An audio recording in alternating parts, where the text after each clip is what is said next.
त्यांनाच फोन करताय का?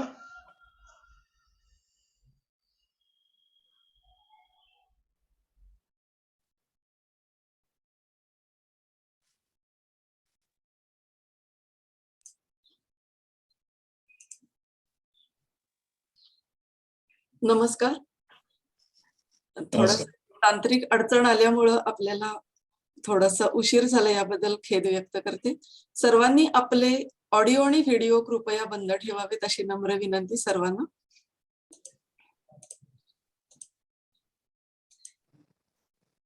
धन्यवाद. नमस्कार, सर्वांचं पुन्हा एकदा स्वागत. आज शुक्रवार 14 जानेवारी, मकर संक्रांतीच्या सर्वांना हार्दिक शुभेच्छा. तुम्हाला माहितीच आहे की विश्व मराठी परिषदेनं दर शुक्रवारी विश्वसंवाद नावाची मुलाखती आणि विचार मंथनाची मालिका सुरू केली होती आणि नवीन वर्षात आपण या व्याख्यानमालेच्या रूपाने एकमेकांशी भेटत आहोत. Bhishma school of Indic studies आणि भीष्म प्रकाशन यांच्या संयुक्त विद्यमाने आयोजित केलेली व्याख्यानमाला भारताच्या इतिहासातील दिशाभूल, प्राचीन वैभवशाली संस्कृती आणि दैदिप्यमान इतिहास असणाऱ्या भारताचा खरा इतिहास जाणून घेण्याची सुवर्ण संधी. भारत हा अतिशय प्राचीन आणि वैभवशाली संस्कृती आणि इतिहास असलेला देश आहे, परंतु आपल्यावर झालेली आक्रमण आणि आपण केलेला संघर्ष ही बाजू समोर न येता आपली दिशाभूल करून सादर करण्यात आलेला इतिहासच आपल्याला शिकवला गेला, ज्यामुळे आपल्या तेजस्वी मनांचं, आत्मविश्वासाचं मोठ्या प्रमाणात खच्चीकरण केलं गेलं. मग आपला तेजस्वी इतिहास आहे तरी काय, हे आजच्या पिढीला समजायला हवं, यासाठी हा सगळा प्रपंच. व्याख्यानमालेच्या पहिल्याच भागाला प्रेक्षकांनी भरभरून प्रतिसाद दिला. आम्हाला फोन करून, मेसेज करून अनेकांनी आपला अभिप्राय आणि ही व्याख्यानमाला अतिशय आवडत असल्याचं कळवलं. त्याबद्दल सुरुवातीलाच सर्वांचे मनापासून आभार मानते. असाच प्रतिसाद पुढच्या सर्व भागांनाही येईल अशी मला खात्री आहे. सर्व रसिक प्रेक्षकांना एक मोलाची संधी उपलब्ध आहे, ती म्हणजे आपण आजचे मार्गदर्शक, आपले व्याख्याते डॉक्टर अजित आपटे सर यांना तुम्ही थेट प्रश्न विचारू शकता. व्याख्यानाच्या शेवटी आपण प्रश्न विचारण्यासाठी हँड रेज हा ऑप्शन निवडावा. काही मोजक्या प्रश्नांना वेळेच्या उपलब्धतेनुसार सर उत्तर देणार आहेत. लोकांच्या आग्रहावरून पुन्हा एकदा आज आपण डॉक्टर आपटे सरांनाच निमंत्रित केलेलं आहे. जे प्रेक्षक आज प्रथमच हे व्याख्यान ऐकणार आहेत त्यांच्यासाठी पुन्हा एकदा आपटे सरांचा मी परिचय करून देते थोडक्यात. डॉक्टर अजित वामन आपटे सर यांचं शिक्षण BA, MPM, DM, DITM असं झालेलं असून त्यांच्या PhD मधील प्रबंधाचा विषय छत्रपती शिवाजी महाराजांच्या व्यवस्थापन शैलीचा चिकित्सक अभ्यास हा होता. शिवाजी महाराजांच्या व्यवस्थापनावरील व्याख्यानही ते देत असतात. जाणता राजा या जगप्रसिद्ध महानाट्याचे ते व्यवस्थापक होते. व्यवस्थापन आणि जनसंपर्क क्षेत्रात गेली 25 ते 30 वर्ष ते कार्यरत आहेत. सिंहगड इन्स्टिट्यूट ऑफ मॅनेजमेंट इथं त्यांनी अध्यापनही केलेलं आहे. शिवाजी महाराज आणि आधुनिक व्यवस्थापन, गुंतवणूक, करिअर मार्गदर्शन अशा विविध विषयांवर ते व्याख्यानं देतात.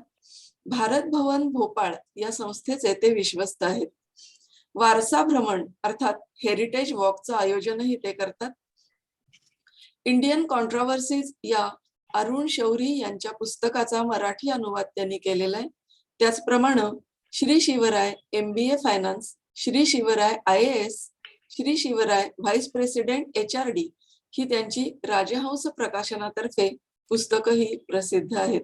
या त्यांच्या सर्व वाटचालीमध्ये महाराष्ट्र ग्रंथोत्तेजक सभेचा कैलासवासी राधाबाई हरिभाऊ देशपांडे पुरस्कार त्यांना प्राप्त झालेला आहे. सर, तुमचं खूप मनापासून स्वागत. नमस्कार. सर्वांचं स्वागत. धन्यवाद स्वातीताई. आणि आपण आपल्या विषयाला आज सुरुवात करूया. ठीक आहे. हा, ओके. आपल्या विषयाला सुरुवात करूया. एक जे पुस्तक येणार आहे त्याच्यामध्ये असत्यमेव जयते आणि भारताच्या इतिहासातील गोंधळ किंवा घोडचुका असं त्या पुस्तकाचा म्हणजे विषय जो आहे तो असा आहे. आणि इथलं सत्य जाणून घ्यावं इतिहासामधलं अशा भावनेतनं ते पुस्तक लिहिलं गेलेलं आहे. आणि ते काही दिवसातच प्रकाशित होणार आहे आणि त्याचे प्रकाशन पूर्व नोंदणी सध्या चालू आहे. आपण त्या पुस्तकातले काही जे प्रकरण आहेत त्यांच्याविषयी आपण माहिती करून घेतो आहोत. एक भागाची माहिती आपल्या एका भागामध्ये मी त्याच्याबद्दल बोललो. आज दुसरा भाग त्याच्यामध्ये आहे आणि ज्याच्या प्रकरणाचा जो विषय आहे म्हणजे एक प्रकरण आपण एक एक प्रकरण घेऊन बोललोय. तर हा दुसरं जे प्रकरण आहे त्याच्यामध्ये म्हणजे पुस्तकामध्ये नेमकं कितव्या नंबरचं आहे मला माहिती नाही, परंतु या आजचा विषय जो आहे की सम्राट अकबर, सम्राट अशोक आणि काय बादशाह अकबर हे खरोखरच ग्रेट होते का, असं त्याच्यामध्ये प्रकरण आहे आणि त्याविषयी आपण आज काही जाणून घेणार आहोत. याच्यामधलं महत्वाची गोष्ट अशी आहे की आपल्या देशाचं फाळणी झाली, देशाला स्वातंत्र्य मिळालं. याच्यानंतर पहिले पंतप्रधान जे झाले ते जवाहरलाल नेहरू झाले आणि अनेक आपल्या इतिहासामध्ये ज्या लोकांना अशी एक इच्छा जबरदस्त किंवा एक उबळ आलेली होती किंवा आजही येते काही वेळेला, ती म्हणजे शांतीदूत बनण्याची. आणि जगामध्ये अनेक जगामधले असे देश किंवा त्याच्यातले नेते आहेत की ज्यांना या शांतीदूत बनण्याचा खूप मोठा शौक होता आणि त्यापायी त्यांनी आपल्या देशांचं नुकसान केलं असं आपल्याला अनेक ठिकाणी दिसतं.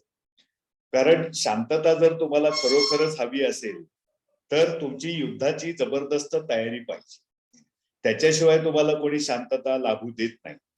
आणि आपल्या देशाच्या इतिहासामध्ये आता जगाचा आपल्याला फार काही विचार करायचं कारण नाही, पण आपल्या देशाचा तर विचार आपल्याला आपल्या भवितव्याच्या दृष्टीने करावाच लागतो, पुढच्या पिढीच्या दृष्टीने करणं आवश्यक आहे. त्यामध्ये असं दिसतं की इतकी प्रचंड आक्रमणं आपल्यावरती इसवी सन पूर्व 800 पासून आपल्यावरती आक्रमणं झालेली आहेत आणि आजही ती काही थांबलेली आहेत असं नाही. काही उघड असतात, काही लपून छपून असतात. उघड सुद्धा आपल्याकडे म्हणजे चीन काहीतरी कुरापती काढतो, पाकिस्तान काहीतरी कुरापती काढतो आणि मग दहशतवाद वगैरे याही मार्गाने चाललेलंच असतं.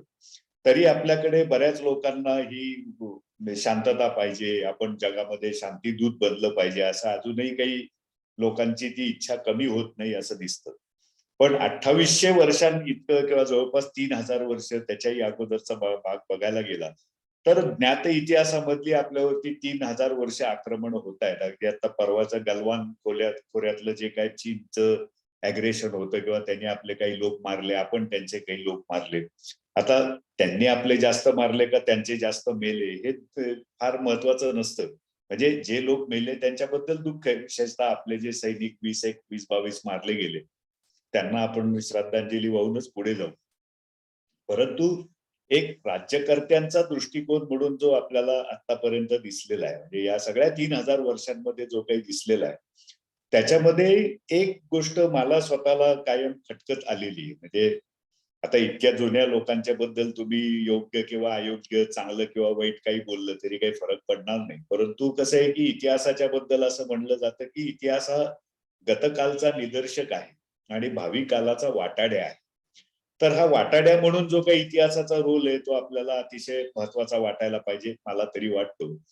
आणि या पुस्तकाच्या अनुषंगाने माझंही जे काही इतर वाचन आहे इतिहासाच्या बद्दल त्याच्यातूनही मी काही विचार आज मांडणार आहे आणि आपण जरूर त्यांचा विचार करावा असं मी तुम्हाला सुचवेन.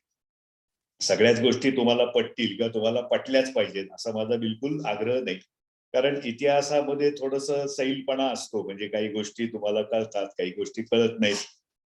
उलटी सुलटी विधानं किंवा याही गोष्टी येतात. पण तारतम्याने जे विचार केला आणि जो साधारणपणे आपल्याला महत्वाचा भाग लक्षात ठेवायला पाहिजे. म्हणजे कारण शेवटी कसं आहे की लोकशाहीमध्ये आपण आहोत आणि आपण ही अगदी जाणीवपूर्वक स्वीकारलेली व्यवस्था आहे आणि तीच अर्थातच उत्तम व्यवस्था आहे, त्याच्यामध्ये काही बदल करण्याचा विषयच नाही. परंतु हे सगळं करताना आपल्याला लक्षात आलं पाहिजे की यापुढची सरकार सुद्धा आपण निवडून देणार. त्यामुळे आपल्याला आपल्या इतिहासाचं, परंपरांचं किंवा चांगल्या गोष्टींचं स्मरण असलं पाहिजे. ज्या दुर्दैवी किंवा वाईट गोष्टी असल्या पाहिजेत त्या आपण टाळायचा प्रयत्न केला पाहिजे. ही आपल्यावरची जबाबदारी. म्हणजे हा अभ्यास म्हणजे तुम्ही परीक्षा द्या नका देऊ, पण तुम्हाला हे गोष्ट लक्षात आली पाहिजे की आपण उद्याचे राज्यकर्ते निवडून देणार असल्यामुळे आपल्याला आपल्या विषयाची ही निश्चितपणे माहिती हवी. आणि जे काही 3000 वर्षांमध्ये आपल्याला आपल्यावरती आक्रमण झाली त्याच्यामध्ये महत्वाचं कारण असं होतं की आणि आजही ते कायम आहे, म्हणजे आजही ते बदललेलं नाही म्हणून मी 3000 वर्षाचं कारण ते सांगतो की भारत ही सुवर्णभूमी आहे. आणि हिंदूंच्याही बाबतीमध्ये सगळं आता हिंदू किंवा सनातन धर्म हाही अनेक हजार वर्ष आहे आणि बाकीच्या देशातल्या लोकांनाही तो माहिती होता, काही नवीन गोष्ट होती अशातला भाग नाही. परंतु इथे अतिशय उत्तम उत्पन्नाच्या संधी आहेत किंवा मागच्या व्याख्यानालय मी उल्लेख केला की राजवाड्यांनी जो इतिहासाचार्य राजवाड्यांनी म्हणलेलं होतं की अन्न सौलभ्य, इथे आलेल्या माणसाला जगायला फार काही अडचण येत नाही, फार काही संघर्ष करावा लागत नाही. म्हणजे आत येणं सुद्धा सोपं आहे. आत आल्यानंतर तिथे काय आपण म्हणतो की बस्तान बसवणंही सोपं आहे. एवढंच नाही तर पुढे जाऊन आपल्याला इथे राज्य सुद्धा करता येणं सोपं आहे, असं कायम या परकीय लोकांना वाटत आलेलं आहे. सगळ्याच जणांना तशी संधी मिळाली किंवा त्यांनी ती घेतली असं नाही. पण बहुतेक लोकांचं पुढे रूपांतर हे म्हणजे आधी आक्रमक, आधी काहीतरी एक पोटापाण्याच्या व्यवसायासाठी आलेले आणि मग नंतर एकदा सगळी माती मऊ आहे असं म्हणल्यानंतर किंवा पहिल्या काही अनुभवानंतर पुढचे जे काही आले त्यांनी मग अनेकांनी इथे सत्ता मिळवण्यासाठीच आणि इथली जी काही साधन संपत्ती आहे त्याचा जास्तीत जास्त आपल्याला वाटा मिळावा याच्यासाठीच काम केलं हेही आपल्याला दिसतं. आणि हे आपल्याला दिसत असून आपण अद्यापही शहाणे झालेलो नाही आहोत ही सुद्धा वस्तुस्थिती आहे. म्हणजे भावी कालचा वाटाडा आहे तो ते आपल्याला या दृष्टिकोनातनं आवश्यक आहे. हेही आपल्याला लक्षात घ्यावं आणि म्हणून अशा पुस्तकांचं वाचन आपण केलं पाहिजे. पुन्हा सांगतो की जे लाईक अ डिस्क्लेमर की सगळ्यांनाच माझे विचार पटावेत किंवा पुस्तकातलेही विचार पटतील असं काही माझं म्हणणं नाही. पटायला पाहिजेत असा आग्रहही नाही. परंतु जे काही महत्वाचे मुद्दे आहेत एक देशाचं भवितव्य या दृष्टिकोनातून तर ते आपण समजून घेण्याचा प्रयत्न करूया. त्याच्यातही तुम्हाला काही मुद्दे माझे पटले नाहीत तर ते तसंही तुम्ही सांगू शकता. कारण शेवटी ज्ञानाच्या क्षेत्रामध्ये कोणाची मक्तेदारी नसते. तर इथे आपल्याला स्वातंत्र्यानंतर जे दिसतं की आपणही शांतीदूत होण्याचा प्रयत्न केला आणि प्रामुख्याने तो आपले पहिले पंतप्रधान जे होते पंडित जवाहरलाल नेहरू यांना त्याची खूप हौस होती. म्हणजे अनेक त्यांचे फोटो आपल्याला आजही बघायला मिळतात की त्यांच्या खांद्यावर कबूतर बसलेला आहे आणि वगैरे वगैरे.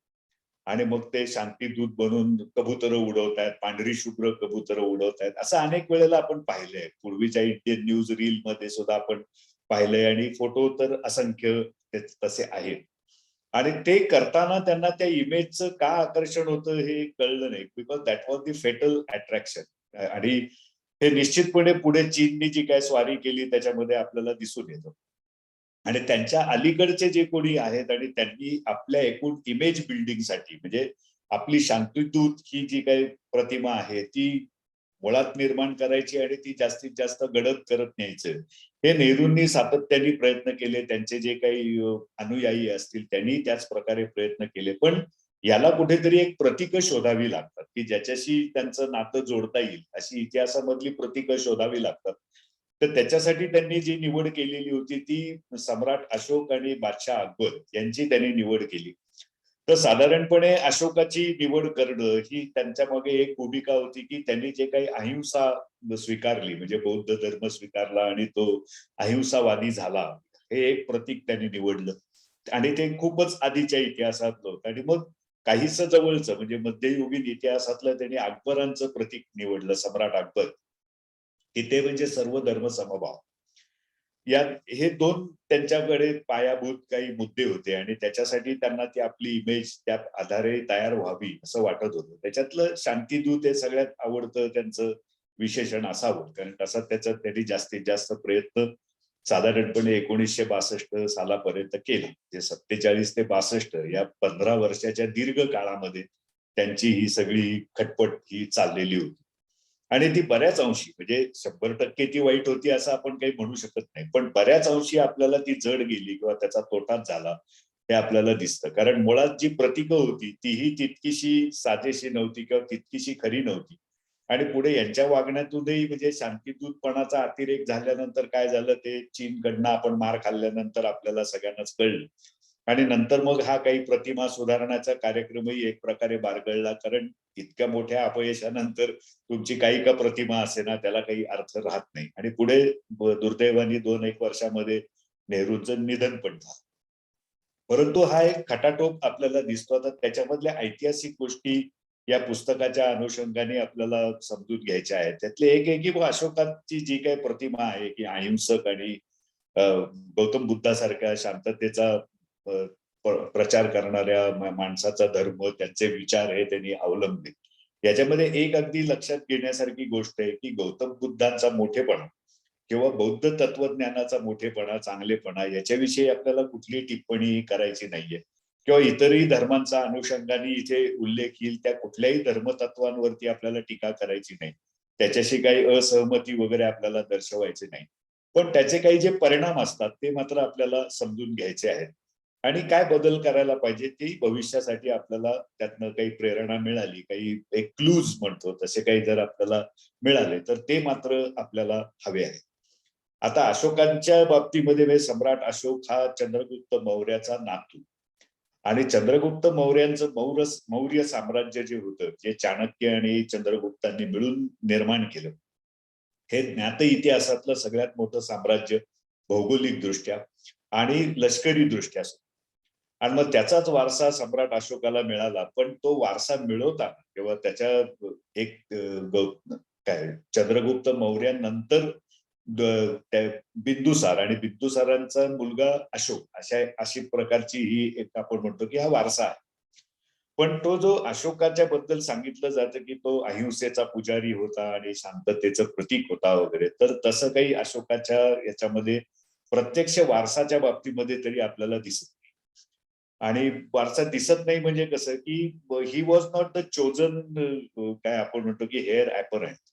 त्याचा जो मोठा भाऊ होता की सुशील त्याचं नाव आहे, तो बिंदुसार म्हणजे त्यांच्या दोघांचेही वडील, त्यांचा तो जास्त पसंतीचा माणूस होता, पसंतीचा राजपुत्र होता. पण सत्ता स्पर्धेमध्ये अशोकाने त्याच्यावरती मात केली आणि त्याला मारून काढून प्रत्यक्ष अशोक हा त्या जागेवर बसला असं दिसतं. म्हणजे सर्वसाधारणपणे जे एक आपलं हिंदू सक्सेशनची पद्धत आहे, जे मौर्य साम्राज्य हे अधिकृतरित्या हिंदू वैदिक धर्माला महत्व देणारं साम्राज्य होतं. त्याच्यामध्ये बौद्ध, जैन आणि आजीविकी या नावाचे 3 पंथ प्रबळ होते, मोठ्या संख्येने होते. परंतु अधिकृतरित्या आपण म्हणू की राज्याचा धर्म काय किंवा म्हणजे चाणक्यांच्यामुळे असेल किंवा चंद्रगुप्तांच्या मुळेही असेल, पण तो हिंदू धर्माला मानणारे लोक होते, हिंदूंचीच बहुसंख्या त्या राज्यामध्ये होती असं आपल्याला दिसतं. आणि मग अशोकांनी काही सुरुवातीला हिंदू धर्माचा त्याग वगैरे केलेला आपल्याला पाहायला मिळत. पहिल्यांदा त्यांनी राज्य मिळवलं, त्यानंतर राज्य वाढवण्याचा प्रयत्न केला. पण राज्य मिळतानाच त्याला भावाची कत्तल करावी लागली. साहजिकच इतरही अनेक नातेवाईक त्याला मारावे लागले. जसं औरंगजेबाचं झालं की 36 जवळच्या नातेवाईकांना मारून औरंगजेबाला बादशाही मिळाली. तसा अशोकाने एक 100 लोकांना मारला अशा प्रकारचा उल्लेख येतो. त्याच्यामध्ये 99 सावत्र भावांना त्यांनी मारलं असंही. पण आम्हाला जरा अतिशयोक्त आकडा वाटतो. पण जवळच्या लोकांच्या म्हणजे कुटुंबियांच्या कत्तली करूनच अशोक हा राज्यावर आला ही गोष्ट मात्र सत्य आहे. त्याच्या मोठ्या भावालाच त्यांनी मारलं हेही सत्य आहे. आता इथे आपल्याला दिसतं की मग अहिंसेचा पुजारी कसा काय, की नातेवाईकांनाच मारून ते. आणि पुढेही असं दिसतं की साधारणपणे काही वर्ष हे अंतर्गत युद्ध चालू राहील आणि त्याच्यातले जे काही अंडर करंट्स आपल्याला दिसतात ते असे आहेत की अशोक हा सुरुवातीला हिंदू धर्मीय आहे, वैदिक धर्मीय आहे.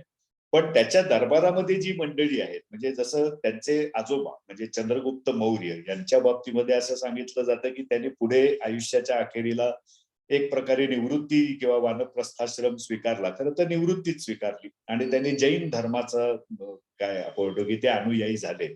आणि मग श्रवण बेळगोळ जे कर्नाटकमध्ये आहे तिथे येऊन त्यांनी आपला संथारा व्रत घेऊन देह ठेवला अशी एक माहिती आपल्याला मिळते. त्यानंतर त्यांचे जे चिरंजीव हे बिंदुसारा हे होते ते आजीविकी पंथाचे अनुयायी.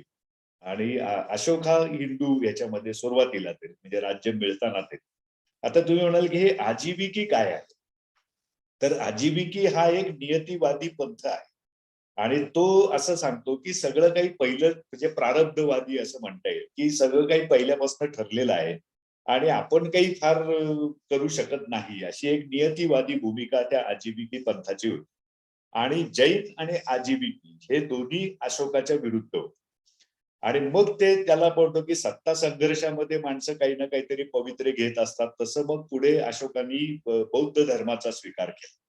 कारण जैन, आजीविकी आणि बौद्ध यांच्यामध्येही काही फारसं पटत नव्हतं आणि तोपर्यंत बौद्ध धर्माचं प्राबल्य वाढलेलं होतं. आणि त्यामुळे अशोकाने घेतलं असावं. आता अशोकाने अभ्यासच केला नसेल किंवा त्याला अजिबात पटत नसताना त्यांनी घेतला असेल असं म्हणता येत नाही. कारण राज्यकर्ते ज्या वेळेला निर्णय घेतात त्यावेळेला ते अनेक गोष्टींवर अवलंबून निर्णय घेतात. त्यामुळे पण बौद्ध धर्माचा स्वीकार केला हे नक्की आहे. आणि तिथपर्यंत आपल्याला त्याच्यामध्ये आक्षेप घेण्यासारखं काही नाहीये. कारण कोणाला कुठलाही धर्म पटला आणि त्याने एक धर्म सोडून दुसरा स्वीकारला तर त्याच्यामध्ये आपण आक्षेप काही घेऊ शकत नाही. कारण वेगवेगळ्या धर्माची वेगळी तत्व असतात आणि ती कोणाला पटतील नाही पटतील हा ज्याचा त्याचा विषय आहे. आजही आहे आणि त्याही काळी होता. तर ते झाल्यानंतर मग एक कहाणी आपल्याला अशी सांगितली जाते कायम, ज्याचं आता ती खरी नाही हे होतंय सिद्ध. अनेक ठिकाणाहून आपल्याला तसे गोष्टी समजतात की कलिंगाचं युद्ध बघून अशोकाने किंवा त्यातला संहार बघून अशोकाला हिंसेचा त्याग करावासा वाटला आणि मग हिंसेचा सदैव निषेध करणारा किंवा शांतीचा पुरस्कार करणारा बौद्ध धर्म त्यांनी स्वीकारला अशा प्रकारचं आपल्याला नेहमी सांगितलं जातं. पण अलीकडे जे काही माहिती येते त्याच्यामध्ये असं दिसतं की त्यांनी बौद्ध धर्माचा अगोदरच स्वीकार केलेला होता आणि साधारण 2-1 वर्षांनंतर त्यांनी या कलिंगावरती स्वारी केली आणि मग पुढे ते झालं. आता याच्यावरती आपल्याला परिस्थितीजन्य पुरावा काय आहे तर ते म्हणजे या पुस्तकाचा काही आपण आता दाखवत नाही, पण परिस्थितीजन्य पुरावा आपल्याला कसा मिळतो की एकूणात जे कलिंग देश आहे त्याच्यामध्ये जैन धर्मियांचं प्राधान्य होतं आणि तिथे पुढे त्या म्हणजे ह्या जैन राज्यावरती म्हणजे कलिंगाच्या राज्यावरती स्वारी करून ते जिंकून त्याच्यामध्ये साधारणपणे कलिंग देशाचे 1,00,000 सैनिक मारले गेले आणि 1.5 लाख जखमी झाले आणि असंख्य लोकांना युद्धबंदी म्हणून अशोकाने पकडलं असंही आपल्याला नोंदी तर या मिळतातच.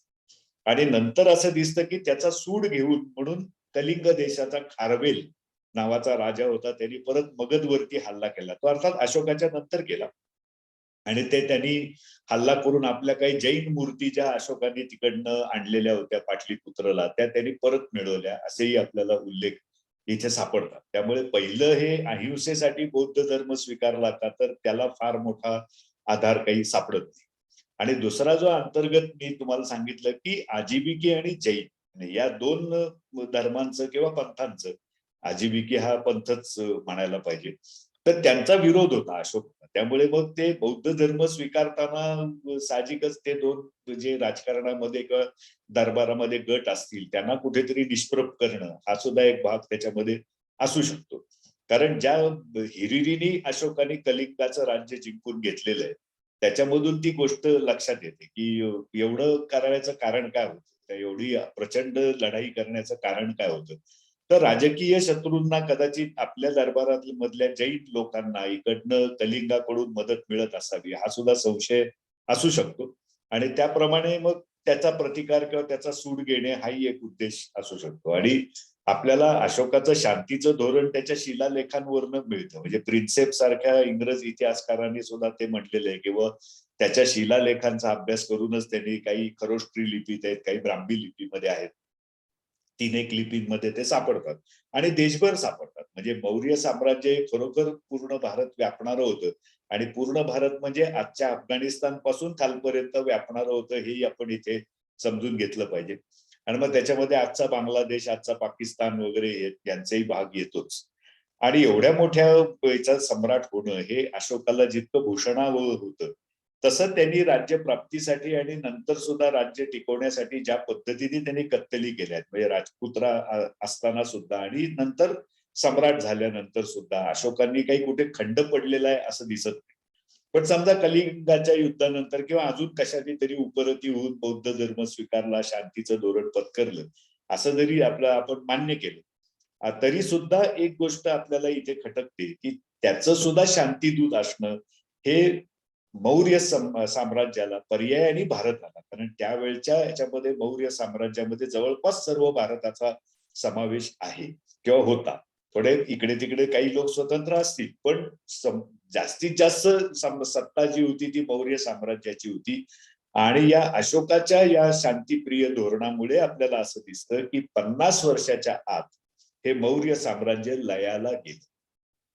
आणि हे अफगाणिस्तानच्याही बाबतीमध्ये आपल्याला दिसतं की बौद्ध धर्म हे शांतीप्रिय असल्यामुळे किंवा बौद्धाचे अनुयायी हे शांतीप्रिय असल्यामुळे ज्या ज्या वेळेला प्रचंड मोठ्या प्रमाणामध्ये आक्रमण झाली त्या वेळेला त्यांचा म्हणजे आपल्याकडे सर्वच बाकीच्या इस्लामी किंवा ख्रिश्चन आक्रमणाच्या बाबतीमध्ये किंवा धर्मप्रसाराच्या बाबतीमध्ये असं दिसतं की आपल्या समाजातल्या वैगुण्यामुळे सुद्धा आपल्याला अनेक वेळेला हे इतरांच्या धर्मांची वाढ झाली हे बघायला लागलेलं आहे. त्याच्यामध्ये चातुर्वर्ण्य, जाती व्यवस्था, उच्च नीचता या सगळ्या गोष्टींचा तोटा आपल्याला झालेला आहे. त्याचे परिणाम आपल्याला भोगावे लागले.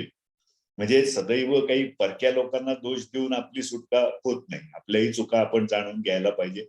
इतिहासामध्ये त्या फारशा काही जाणून घेतल्या गेल्या असं आपल्याला दिसत नाही आणि आजही आपण पूर्ण शहाणे होण्याचा प्रयत्न करतोय असंही दिसत नाही. पण या सगळ्याच्या मध्ये अशोकाच्या साम्राज्य आणि त्याच्या प्रयत्नांच्या बाबतीमध्ये म्हटलं तर त्याच्या काळामध्ये आपल्याला असं दिसतं की कालाशोक असंही अशोकाचं नाव आहे किंवा कत्तली अत्याचार याच्यासाठी अशोकाच्या राजवटीमध्ये सगळ्यात सदैव चालत असत. आणि अशोक आता त्याच्यामध्ये दुसरंही असतं की आपण अनेक वेळेला अशोका असा उच्चार करतो तर तेही चुकीचं आहे. म्हणजे तेही आपण स्वतःला समजून घेतलं पाहिजे. अनेक हॉटेल्स आहेत दिल्लीमध्ये सुद्धा हॉटेल अशोका. अशोकाला शोकाला काही अर्थ नाही. ज्याला शोक नाही तो अशोक. पण शोका याला काहीच येत नाही. जसं श्लोका शोका हे उच्चार सुद्धा आपण सुधारले पाहिजेत. त्यामुळे अशोकच म्हटलं पाहिजे. अशोका इंग्लिश स्पेलिंग प्रमाणे म्हणता कामा नये. उच्चारही आपण करता कामा नये. हे सुद्धा एक प्रकारचं आपल्यावरचं सांस्कृतिक आक्रमण आहे आणि तेही आपल्याला प्रतिकार केला पाहिजे. ते मोडलं पाहिजे. आता या सगळ्या अशोकाच्या कारकिर्दीचा विचार केल्यानंतर आपल्याला असं दिसतं की जी त्याची प्रतिमा आहे त्याप्रमाणे फार काही वागणं असं नाहीये. आणि ज्याला अशोकवंदन नावाचा असा एक ग्रंथ बौद्ध लोकांनी लिहिलेला आहे. त्याच्यामध्ये आजीविकी लोक आणि जैन यांच्या त्यांनी किती कत्तली केल्या याची वर्णनं आपल्याला सापडतात. म्हणजे ज्या पंथाचा किंवा धर्माचा त्यांनी पुढे अनुयायी झाला त्यातल्या लोकांनी कौतुकाने त्याच्याबद्दल हे लिहिलेलं आहे की त्यांनी असं असं बाकीच्या धर्मांबद्दल वर्तन ठेवलं वगैरे. एक वैदिक हिंदू धर्मियांना त्यांनी काही फार त्रास दिलेला दिसत नाही. म्हणजे कदाचित त्यांची ताकद असेल म्हणा किंवा कदाचित त्यांनी त्याच्या विरुद्ध काही काम केलं नसेल त्यामुळेही त्यांनी म्हणजे हिंदूंवरती काही त्यांनी दात धरलेला आहे असं दिसत नाही. पण जैन आणि आजीविकींविरुद्ध त्यांनी धरलं. आणि शेवटी कसं आहे की इथे आपण समजून घ्यायला पाहिजे की जो काही त्याचा म्हणजे कोणाची त्यांनी हिंसा केली असेल कुठल्याही धर्माची तर आपण काही कौतुक करू शकत नाही. म्हणजे त्या ह्याच्यामध्ये राजकारणाच्या सोयीसाठी त्या झालेल्या आहेत आणि एरवी कुठल्याही धर्मीय लोकांची हिंसा किंवा त्यांना मारणं याचं काही खास समर्थन आपण करण्याची गरज. आता अहिंसेचं जे तत्वज्ञान आहे त्याचं काय झालं तर आपल्याला दिसतं की नेहरूंनी अशोकाची अहिंसा प्रमाण मानली कौतुकाची मानली. अशोकाच्या मृत्यूनंतर 50 वर्षात त्याचंही साम्राज्य लयाला गेलं आणि नेहरूंनी शांततेची किंवा शांतीदूत बनण्याची कास धरली तर काही वर्षात त्यांचंही म्हणजे आपण म्हणतो की अतिशय दुर्दैवी परिस्थितीमध्ये आणि मार खाल्लेल्या अवस्थेमध्ये त्यांना मरण यावं लागलं. कारण त्यांनी चीनशी किंवा एकूण सगळ्याच आपल्या आक्रमकांशी त्यांनी कायम त्यांना चुचकारून शांतीच्या मार्गाने आपलंसं करण्याचा प्रयत्न केला. जी कायम देश म्हणून किंवा राष्ट्र म्हणून देशापेक्षा सुद्धा राष्ट्र म्हणून ज्या वेळेला तुम्ही विचार करता आणि राष्ट्राचे नेते तुम्ही असता त्यावेळेला शांतीदूत बनणं हे कोणालाच फारसं काही लाभलेलं नाही. तात्पुरत्या काळामध्ये लोकप्रियता मिळते आणि काही त्याचे फायदे झाले असे वाटतात. पण हे कायमच आपल्याला लक्षात घेण्याची गरज आहे. विशेषतः भारतीयांनी तरी लक्षात घेण्याची गरज आहे की शांतीदूत होण्याचा आपल्याला कधीही फायदा झाला. म्हणजे अशोकाचं मोठं साम्राज्यही मोडकळीला आलं आणि नेहरूंची निर्विवाद लोकप्रियता भारतामधली आणि त्यांचं अत्यंत आढळ असं स्थान हे सुद्धा त्याच्यामध्ये शांतीचा जप करून प्रत्यक्षात राहू शकलं नाही. म्हणजे आपल्या हातातून काश्मीर बऱ्यापैकी निघून गेला. तिथून आजही काश्मीरचा प्रश्न हा आपल्याला पूर्णपणे सुटलेला नाही. आणि दुसरं चीनने आपला काही भूभाग बळकावला. म्हणजे आपल्या राष्ट्राचं झालं तर नुकसानच. आणि नंतरही त्यांचं काही दांभिक उद्गार कायम राहिले की जसं तिबेटला जे काही आपण मदत करायला पाहिजे होती ती आपण मदत केली नाही. आणि चीनचा जो आजही काही प्रमाणामध्ये वर्चस्व दिसतो त्याची अनेक कारणं आहेत. त्याच्यामध्ये सुद्धा तिबेट आपण त्यांना ताब्यात घेऊ दिलं. ज्या पद्धतीने प्रतिकार करायला पाहिजे होता तसा भारताने देश म्हणून केला नाही. आणि त्याचं जास्तीत जास्त याला आपण म्हणतो की जर दूषण द्यायचं असेल तर आपल्याला नेहरूंना द्यावं लागतं. जसं त्यांनी इतर अनेक चांगल्या गोष्टी केल्या. असं नाहीये की लोकशाही रुजणं किंवा त्यांची एक उदारमतवादी काही अंशी भूमिका होती, त्यांनी विज्ञाननिष्ठ भूमिका घेतली, किंवा एक फेबियन समाजवादी ते होते आणि समाजवादाचाही त्यांनी अंगीकार केला, किंवा एक मिश्र अर्थव्यवस्था त्यांनी आणण्याचा प्रयत्न केला आणि आणली, म्हणजे एक सिस्टीम म्हणून त्यांनी ती रूढ केली. या त्यांच्या कारकिर्दीच्या चांगल्याही बाजू आहेत. पण दुसरीकडे जे आपल्याला दिसतं त्यांचं एक वेगळं, नेहरूंची वेगळी बाजू जी दिसते, की त्याच्यामध्ये त्यांना कधी विरोध असा खपला नाही.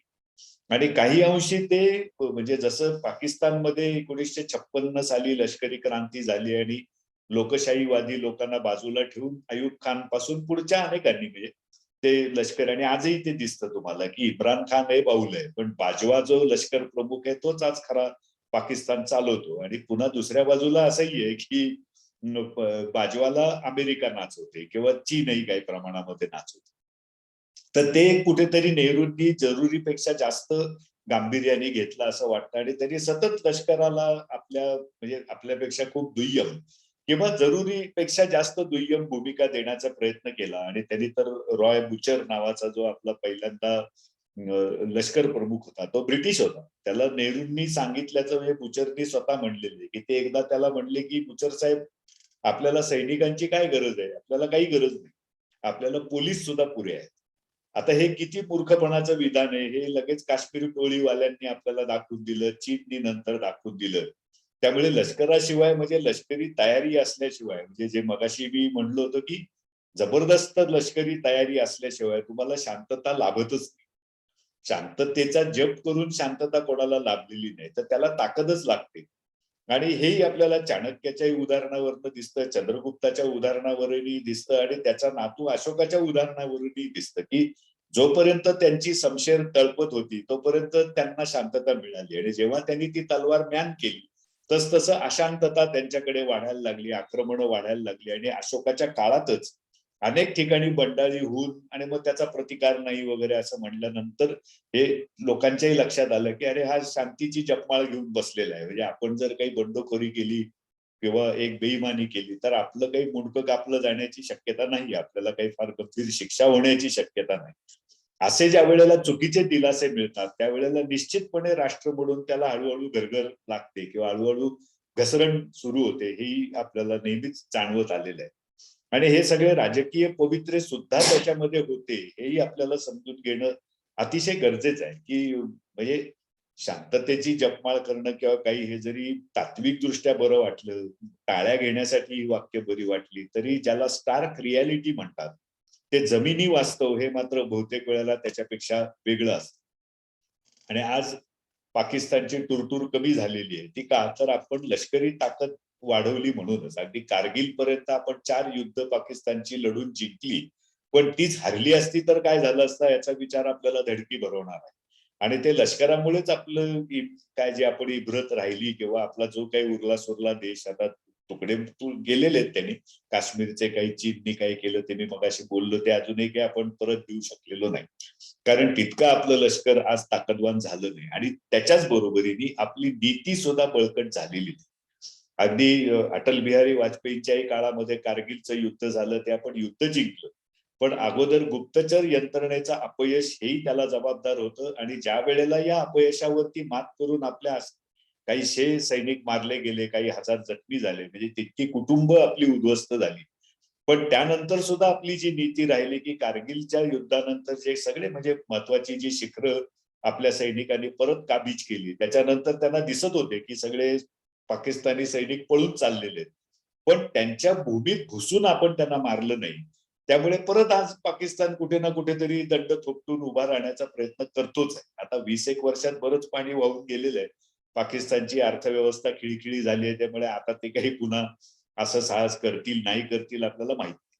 पण जरी आर्थिक ताकद संपलेली असली तरी त्यांना जी खुमखुमी आहे की तुमच्याकडची शांतता राहता कामा नये, कारण त्यांनाही माहितीये की यांच्या धोरणामध्ये कुठेतरी पोटचेपेपणा आहे आणि ते आपली ताकद प्रत्यक्षात दाखवण्याच्या फंदात पडत नाही. म्हणजे सगळी ताकद आपल्याला अंगावर घ्यावीच लागत नाही, ते आपलं तेवढ्या पुरतं ताकद दाखवतात आणि नंतर विषय संपून पुढे जातात. तर हे थोडंसं दरसोडीचं किंवा काही अंशी मवाळ धोरण हे आपल्याला त्रासदायक होऊ शकतं, हे आपण समजून घ्यायला पाहिजे. त्यामुळे जे काही अहिंसेचा पुरस्कार आणि राष्ट्राच्या बाबतीमध्ये शांतीदूत बनण्याची हौस ही सोडून द्यायला पाहिजे आणि ताकदीचीच आपण कास धरली पाहिजे. याचं ताकदीची कास धरल्यानंतर काय मिळतं याचं इस्रायल एक उत्तम उदाहरण आहे. आणि मोठ्या देशांचं सुद्धा आपण पाहिलं की जसं चर्चिलच्या अगोदर चेंबरलेन हे ब्रिटिश पंतप्रधान होते आणि त्यांची अशी एक भूमिका होती की आपण जरा हिटलरला चुचकारून वागूया, त्याला जरा गुढी गुलाबीत त्याच्याशी वागलं तर आपल्याला युद्ध करण्याची गरज पडणार नाही आणि हिटलरचे दुष्परिणाम आपल्याला भोगायला लागणार नाहीत. पण नंतर काय झालं हे आपल्या लक्षात येतं. पण आता इंग्लंडमध्ये लोक जागरूक आहेत, आपल्यासारखे झोपलेले नाहीये किंवा त्यावेळेला म्हणजे 75 वर्षापूर्वी ते झोपलेले नव्हते. त्यामुळे तिथे चेंबरलेनला राजीनामा द्यावा लागला आणि चर्चिल सारखा आक्रमक नेता त्यांना घ्यावा लागला आणि मग त्याचे फायदेही त्यांना मिळाले. हे आपण इथे विसरून चालणार नाही. चर्चिलनी कधीच अहिंसेचा जप केला नाही. चर्चिलनी कधीच हिटलरशी वाटाघाटी करू, गोडगोड बोलू अशा प्रकारची भूमिका घेतली नाही आणि केवळ तिथेच जर्मनी विरुद्धच त्यांनी घेतली नाही असं नाही, तर रशियाच्या बाबतीमध्ये सुद्धा अमेरिकेच्या मदतीने चर्चिलनी कम्युनिझम पासनं किंवा रशियाच्या विस्तारवादापासून युरोपचा बचाव झाला पाहिजे, विशेषतः इंग्लंडचा तर झालाच पाहिजे अशा प्रकारची भूमिका घेतली आणि ती इतकी की त्याच्यातून आपल्या फाळणीची जी अनेक कारणं आहेत त्याच्यामधलं एक कारण असं आहे की इंग्रजांना भारत हा एक बफर स्टेट म्हणून पाहिजे होता की जो रशियाला आक्रमण करण्याची हिंदुस्थानवरती संधी मिळू नये आणि आपली ही जी काही वसाहत आहे ती वसाहत आपल्याच ताब्यात राहावी याच्यासाठी केलं. पण ज्या वेळेला संपूर्ण देश आपल्या ताब्यात ठेवता येणार नाही असं दिसलं ते ॲटलींनी मान्य केलं, चर्चिलनी शेवटपर्यंत मान्य केलं नाही. पण दुसरं त्याच्यामध्ये आपल्याला दिसतं की इंग्रजांनी सुद्धा फोडा आणि जोडा याच्या करून त्यांनी पाकिस्तानची निर्मिती केली आणि कुठेतरी पाश्चिमात्य लोकांचे अगदी अमेरिका धरून सगळ्यांचे त्यांनी इंटरेस्ट जपण्याचा प्रयत्न केला आणि आजही आपल्याला दिसतं की पाकिस्तान हे एखाद्या बाहुल्यासारखं अमेरिकेच्या इशाऱ्यावर नाचतं आणि आतापर्यंत त्यांची शस्त्र खपवण्यासाठी म्हणजे अमेरिकेची किंवा पश्चिम युरोपचीही भरभराट होण्यासाठी आपल्याला हे निश्चित दिसतं की पाकिस्तानचा किती वापर त्यांनी आजपर्यंत केला. त्यामुळे इथेही त्यांनी काही शांतीचं हे केलेलं नाहीये. त्यांनी एक बफर स्टेटच तयार केला, आपापसात आपल्याला झुंजायला लावलं आणि अक्षरशः हजारो कोटी रुपयांचा आजपर्यंत आपला चुराडा झाला केवळ पाकिस्तान, चीनमुळे झालेला वेगळा. त्यामुळे हे जी काही धोरणं असतात ती त्यांच्या शांतीसाठी असतात. पण हे आपले लोक समजून घेण्यामध्ये बऱ्याच अंशी कमी पडतात. जे मी चाणक्यांच्याही बाबतीमध्ये सांगतो की चाणक्यांनी गेलेला प्रांत परत मिळवला. पण त्याच्या अगोदर जे पर्शियन लोकांनी आक्रमण केली होती, अलेक्झांडरनी आक्रमण केलं होतं आपल्यावरती, ते काही म्हणजे चाणक्यांनी सुद्धा इतक्या मोठ्या प्रतिभेचा, राजकीय प्रतिभेचा माणूस किंवा चंद्रगुप्तांसारखा अतिशय पराक्रमी राजा हे अतिशय उत्तम एक जोडगोळी असताना सुद्धा आपल्याला असं दिसतं की त्यांनी फक्त गांधार देश म्हणजे जो आपला होता तो गेला होता दुसऱ्यांच्या ताब्यात तोच घेतला. पण ज्या इराणमधनं किंवा पर्शियातून आपल्यावरती आक्रमण झाली होती त्या पर्शियावर त्यांनी आक्रमण उलटून केलं नाही. तेही गांधार पर्यंतच सीमित राहिले. हे मला नेहमी थोडस वाईट वाटतं. आता पुन्हा फार जुन्या गोष्टी आणि आत्ता वाटून काही उपयोग नाही. पण हे आपल्याला समजायला पाहिजे की आपल्याला एक तुमच्या मुलखात सुद्धा जाऊन चपराक मारण्याची तयारी ठेवल्याशिवाय आक्रमक थांबत नाही. म्हणजे खैबर खिंडीतून आक्रमण होतं हे काय आपल्या लोकांना माहिती नव्हतं का? पण खैबर खिंड कायमची ब्लॉक करावी हे आपण समजूनच घेतलं नाही. म्हणजे पूर्वीच्याही लोकांनी घेतलेलं नाही आणि आजही आपली अशी काही दहशत नाहीये पाकिस्तान किंवा चीनला की घुसके मारेल. आता काही ज्याला आपण तो सर्जिकल स्ट्राईक वगैरे झालेले आहेत पण ती तशी छोटी उदाहरणं आहेत. अर्थात कुठल्याही राष्ट्राला युद्धखोर बनवायचं हा माझा हेतू नाहीये किंवा लगेच रोज उठून युद्ध करावं असंही काही माझ्या मनात नाही. परंतु जी ताकद दिसायला पाहिजे तेवढी आपण ती दाखवत नाही आणि ते सरकार का दाखवत नाही तर पुन्हा तिथे आहे की तिथे आपला संबंध आहे. आपल्याला तसं कधी वाटत. आता आपल्यालाच वाटत नाही तर आपण निवडून दिलेल्या सरकारला कुठून वाटणार हेही आपण समजून घेतलं पाहिजे. त्यामुळे कुठल्याही नेहरूंना सुद्धा दोष देताना संपूर्णपणे दोष त्यांचा नाही हे लक्षात घ्यायला पाहिजे आपण. कारण राष्ट्राची जी म्हणून एक भावना त्यांच्या पाठीशी उभी राहायला पाहिजे की नाही आपल्याला शांती नको, आपल्याला पाहिजे पण ती आपल्याला दुर्बलांची शांती नको तर प्रबळांची शांती पाहिजे. हा आग्रह किंवा हा दोसरा आपण लावत नाही. ही आपली चूक आहे ही आपण समजून घेण्याची गरज आहे. म्हणजे युद्धखोरी आणि प्रबळ असणं याच्यामध्ये खूप फरक आहे. मी कुठल्याच राष्ट्राशी युद्ध करावं असा सल्ला कोणाला देणार नाही. पण दुसऱ्याला आपल्यावरती युद्धच काय, पण कुरापती काढण्याची सुद्धा इच्छा होऊ नये इतकं आपण प्रबळ असलं पाहिजे. हे मात्र घडलं पाहिजे, याचा आग्रह नागरिक म्हणून आपला असला पाहिजे. त्याला थोडा वेळही लागतो, असं काही एका दिवसात होत नाही, कारण त्याला आर्थिक तरतुदी लागतात, इतर गोष्टी लागतात. पण ही भूमिका एक नागरिक म्हणून आपली असली पाहिजे. बिलकुल आक्रमण करायचं नाही, परंतु आक्रमकांची इच्छाही होणार नाही इतकं आपण प्रबळ असलं पाहिजे. हा आग्रह धरणं हे याच्यातून महत्वाची गोष्ट आहे. आणि हे याच्या अशा पुस्तकांच्या वाचनातून किंवा खरं तर हेच पुस्तकाचं नाही, इतिहासाच्या वाचनातून आपल्याला ते कळतं.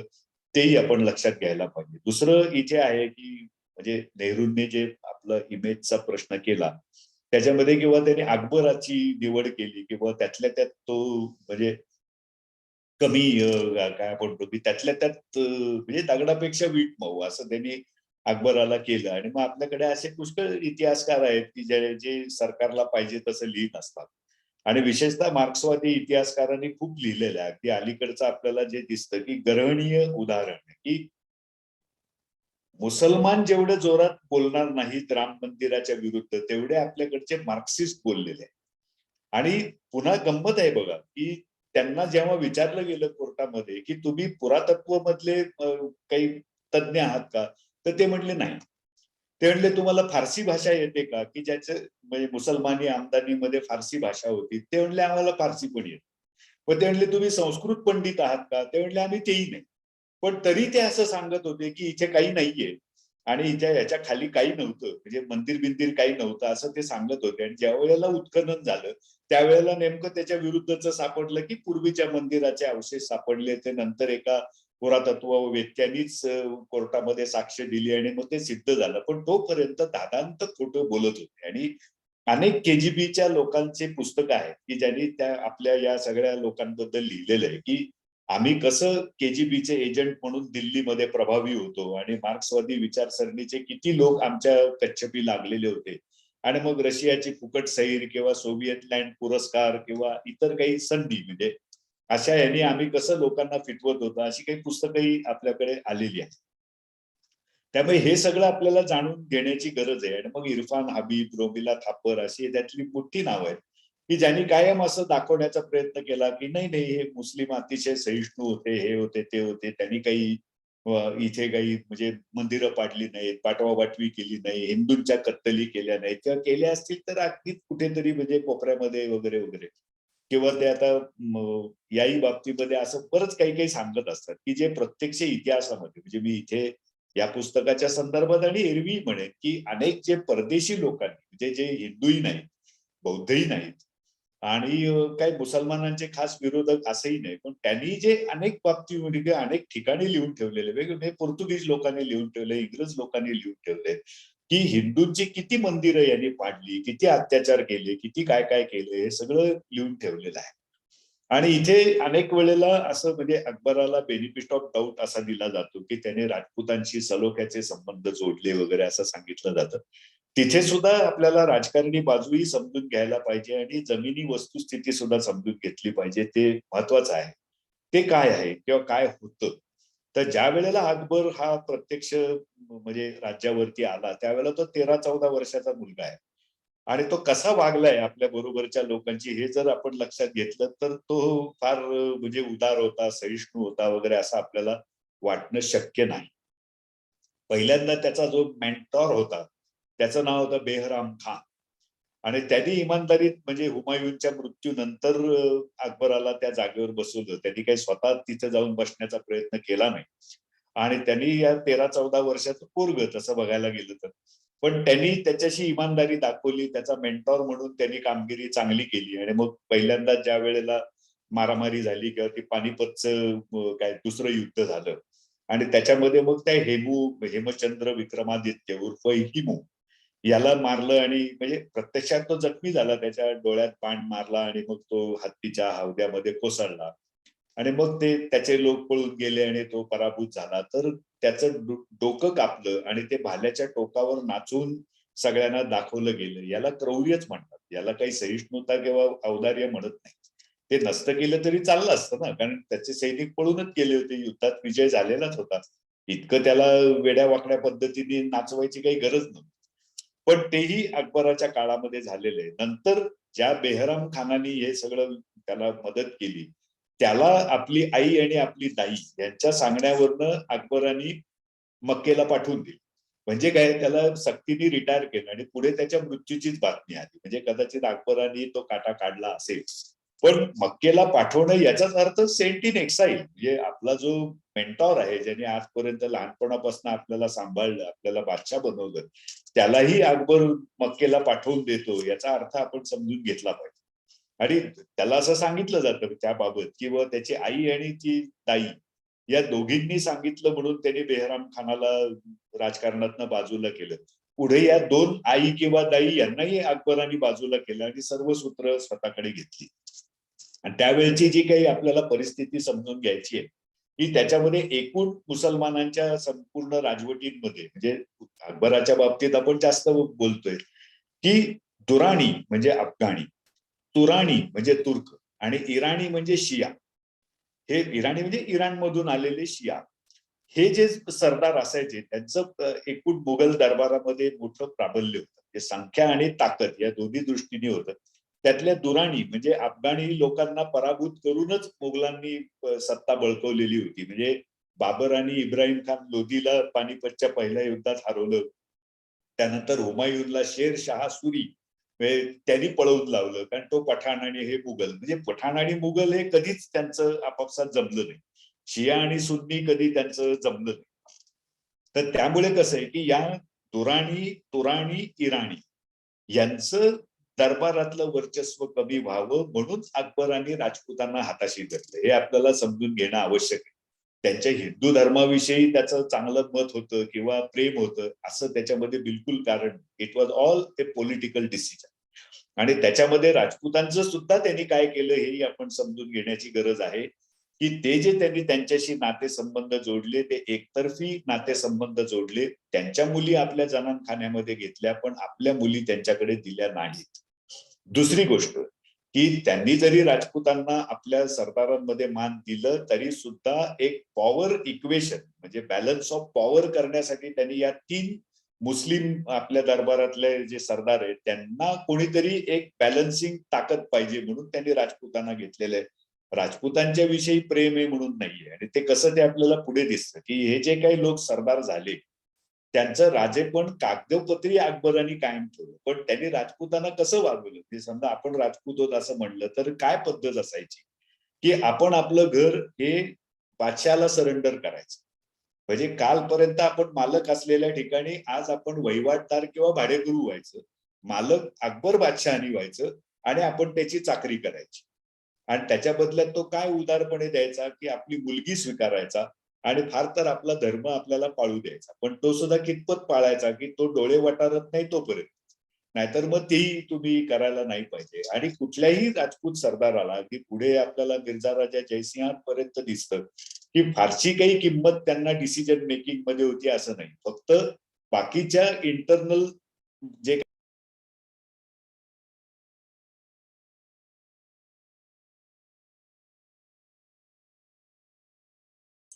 सर म्यूट झालाय आपण. सर प्लीज अनम्यूट करा.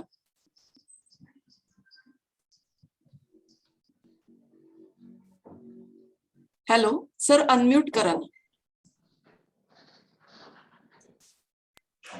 झालं हा. हो. की हमखास मरण्यासाठी आणि अत्यंत कडवी आणि प्रामाणिक जमात की आपल्या हितसंबंधांचा विचार न करता बॉसच्या कामासाठी वाटेल ते करायला तयार. म्हणजे जास्तीत जास्त काय करतो माणूस तर मरू शकतो. तर असे हमखास मरायला तयार अशी जमात असं म्हणून त्यांनी त्यांना हे केलेलं आहे. त्याच्यात दुसरा आर्थिक पण भाग आहे की ते म्हणजे राजपुतान्यातून पुढे गुजरातला जायचं आणि मग गुजरातच्या बंदरांमधून खूप मोठा व्यापार वगैरे होत असे. खाली म्हणजे महाराष्ट्र किंवा कर्नाटक इकडूनही होत असे. पण त्याला ऍक्सेस जो होता तो सगळा राजपुतान्यातून होता. आणि तो आपला निर्वेद राहायला पाहिजे हे सुद्धा राजपुतांना स्वतःच्या कह्यात आणण्यासाठी अकबराला आवश्यक होतं. आणि ज्यांनी हे त्याच्या कह्यात येणं नाकारलं म्हणजे उदयपूरचे जे काही सिसोदिया वंशाचे मूळ गुहिल मग सिसोदिया या वंशाच्या लोकांनी त्याच्याशी जे म्हणजे युद्ध केलं त्याचं मांडलिकत्व स्वीकारलं नाही त्यांच्याशी अतिशय क्रौर्य असं अकबराने दाखवलेलं आहे. म्हणजे जसं 1567-68 मध्ये अकबराने चितोड जिंकला प्रचंड लढाई झाली, राजपूतांनी प्रचंड शौर्य दाखवलं, पण शेवटी त्यांना पराभव पत्करावा लागला. आता ते तपशिलात सांगत नाही. पुढे काय केलं ते सांग, की लढणाऱ्या राजपूतांना मुसलमानांनी किंवा मुघलांनी मारलं याच्यामध्ये काही तक्रार करण्यासारखं नाहीये, कारण ती लढाईच होती. पण त्यानंतर त्या चितोडच्या किल्ल्यामध्ये आश्रय घेतलेले किंवा आजूबाजूच्या याच्यामध्ये आश्रय घेतलेले 30,000 लोक होते. त्यांची अकबरांनी सरसकट कत्तल केलेली. काय त्यांचा दोष होता? काहीच नव्हता. आणि अगदी म्हणजे बाकीचे लोक, त्यांच्या बरोबरचे जे लोक होते त्या लोकांनी या गोष्टींची नोंद करून ठेवलेली आहे, की अबुल फजल हा त्याच्या दरबारचा आहे, त्याचा घनिष्ठ मित्र पण आहे. त्या लोकांनी सुद्धा म्हणलेलं आहे, की आवाज येत नाहीये का? अधिक त्या लोकांनी सुद्धा लिहून ठेवलेलं आहे, कौतुकाने लिहून ठेवलंय, की किती काफरांची अकबरांनी कत्तल केली हे सुद्धा त्यांनी, म्हणजे हे काही कुठल्या हिंदू माणसांनी लिहिलं असतं तर आपण म्हणू शकतो की अरे व त्यांनी त्याच्या धर्माचं प्रेम म्हणून असं केलं. पण हे कौतुकाने जे लिहून ठेवलेलं आहे त्याच्यामध्ये, की एक आवाज बारीक अशी सूचना येते दोघा तिघांकडनं, वाढवता येईल का? माझ्या मोबाईलचा मी फुल ठेवलेला आहे. हो, माझ्याकडून पण मी मोठाच ठेवलेला आहे. बरं, हो. थोडं वाढवता आलं तर बघा. आणि हे सगळं होताना जे कत्तलींची वर्णन आहेत तीच आपल्याला दिसतं, की कर्नल टॉड यांनी सुद्धा ते वर्णन केलं आहे. तो म्हणतो, की ही जे काय 30,000 किंवा काय असतील, 29,999 किंवा 30,202 जे काय तो त्यांनी त्याची एक नोंद केलेली आहे, की तो म्हणतो, की या मारलेल्या लोकांची जानवी अकबराने एकत्र केली आणि त्याचं वजन केलं त्यांनी. तर ते 200 किलो भरलं. म्हणजे आता आजच्या हिशोबामध्ये ते 200 किलो वजन भरलं हे त्यांनी म्हणलेलं आहे. आणि आता एवढं जो शांतीदूत आहे किंवा जो सर्वधर्म समभाव मानणारा आहे, तो 30,000 निरपराध लोकांची कत्तल का करतो? पण ती केलेली आहे आणि याला काही कोणी चॅलेंज आतापर्यंत निश्चितपणे केलेलं नाही. हा, आता ह्याला काही चॅलेंज कोणी अद्याप केलेलं नाही.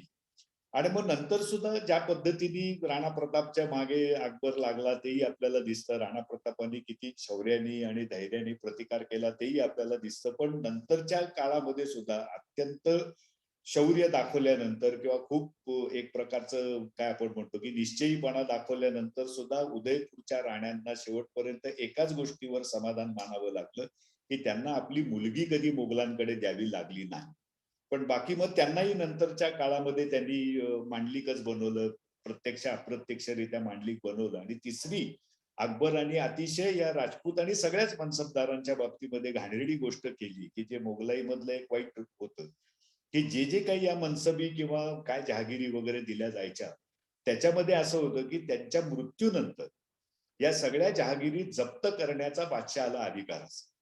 म्हणजे प्रत्येकाला काय माहिती होतं, की आता या राजपूतचं ते स्वतंत्र राजे होते, त्यांनी आपल्या राजे किंवा जहागिरी या परत मोगलांना देऊन टाकल्या आणि एक वहिवाटीचा अधिकार मिळवला. पण ते सुद्धा त्यांना माहिती होतं, की आपल्या मृत्यूनंतर आपल्या मुलालाच हे उपभोगायला मिळेल याची हमी नाही. अर्थात हे पत्करण्यामध्ये राजपूत राजांचाही दोष आहे, तोही आपल्याला मोकळेपणाने मान्य केला पाहिजे. पण किती कठीण अटींवरती किंवा किती अपमानास्पद अटींवरती आणि स्वतःच्या सोयीच्या अटींवरती अकबरांनी ही सहिष्णुता दाखवली हे आपल्याला समजून घ्यायला पाहिजे. दुसरं असं, की जनानखान्यामध्ये हिंदू स्त्रियांची भरती करणं किंवा जे जे कोणी लढाईमध्ये पराभूत होईल त्यांच्या बायका जनानखान्यात खेचणं, मुली खेचणं याच्यामध्ये अकबर कुठेही मागे नव्हता. म्हणजे त्यांनी एक जे त्याचं खास म्हणून कौतुक केलं जातं, की जिझिया रद्द करणारा बादशाह वगैरे, पण चितोडवर विजय मिळवल्यानंतर चितोड प्रांतामध्ये अकबरांनी जिझिया लागू केला होता. म्हणजे त्यांनी कधीच लागू केला नाही असंही खोटं बोललं जातं, पण त्यांनी लागू केला होता. कायम त्यांनी ठेवला नाही, पण लागू केला होता. आणि नंतर नंतर आपण बघूया, की साधारण 50 वर्षाची ही अकबराची कारकीर्द आहे 1605 पर्यंत. म्हणजे 49 वर्ष काही महिने वगैरे, पण 50 वर्ष आपण धरलं तर त्याच्यामध्ये दिसतं, की 25 वर्ष त्याची कन्सॉलिडेशनची होती आणि 25 वर्ष ही त्याची नंतरची तुलनेने त्याला आपण म्हणतो, की त्याचं पक्क स्थान झालेलं होतं.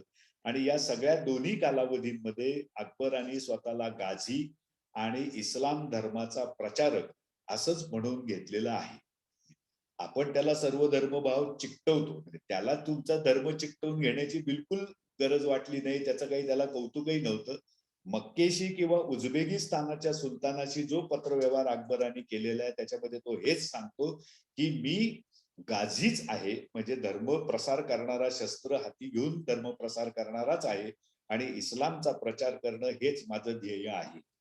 आणि तो त्याच्या हेडक्वार्टरशी जे काही सांगतो, म्हणजे मक्का हे सगळ्या इस्लामींचं हेडक्वार्टर असं समजण्यासाठी बोलतो.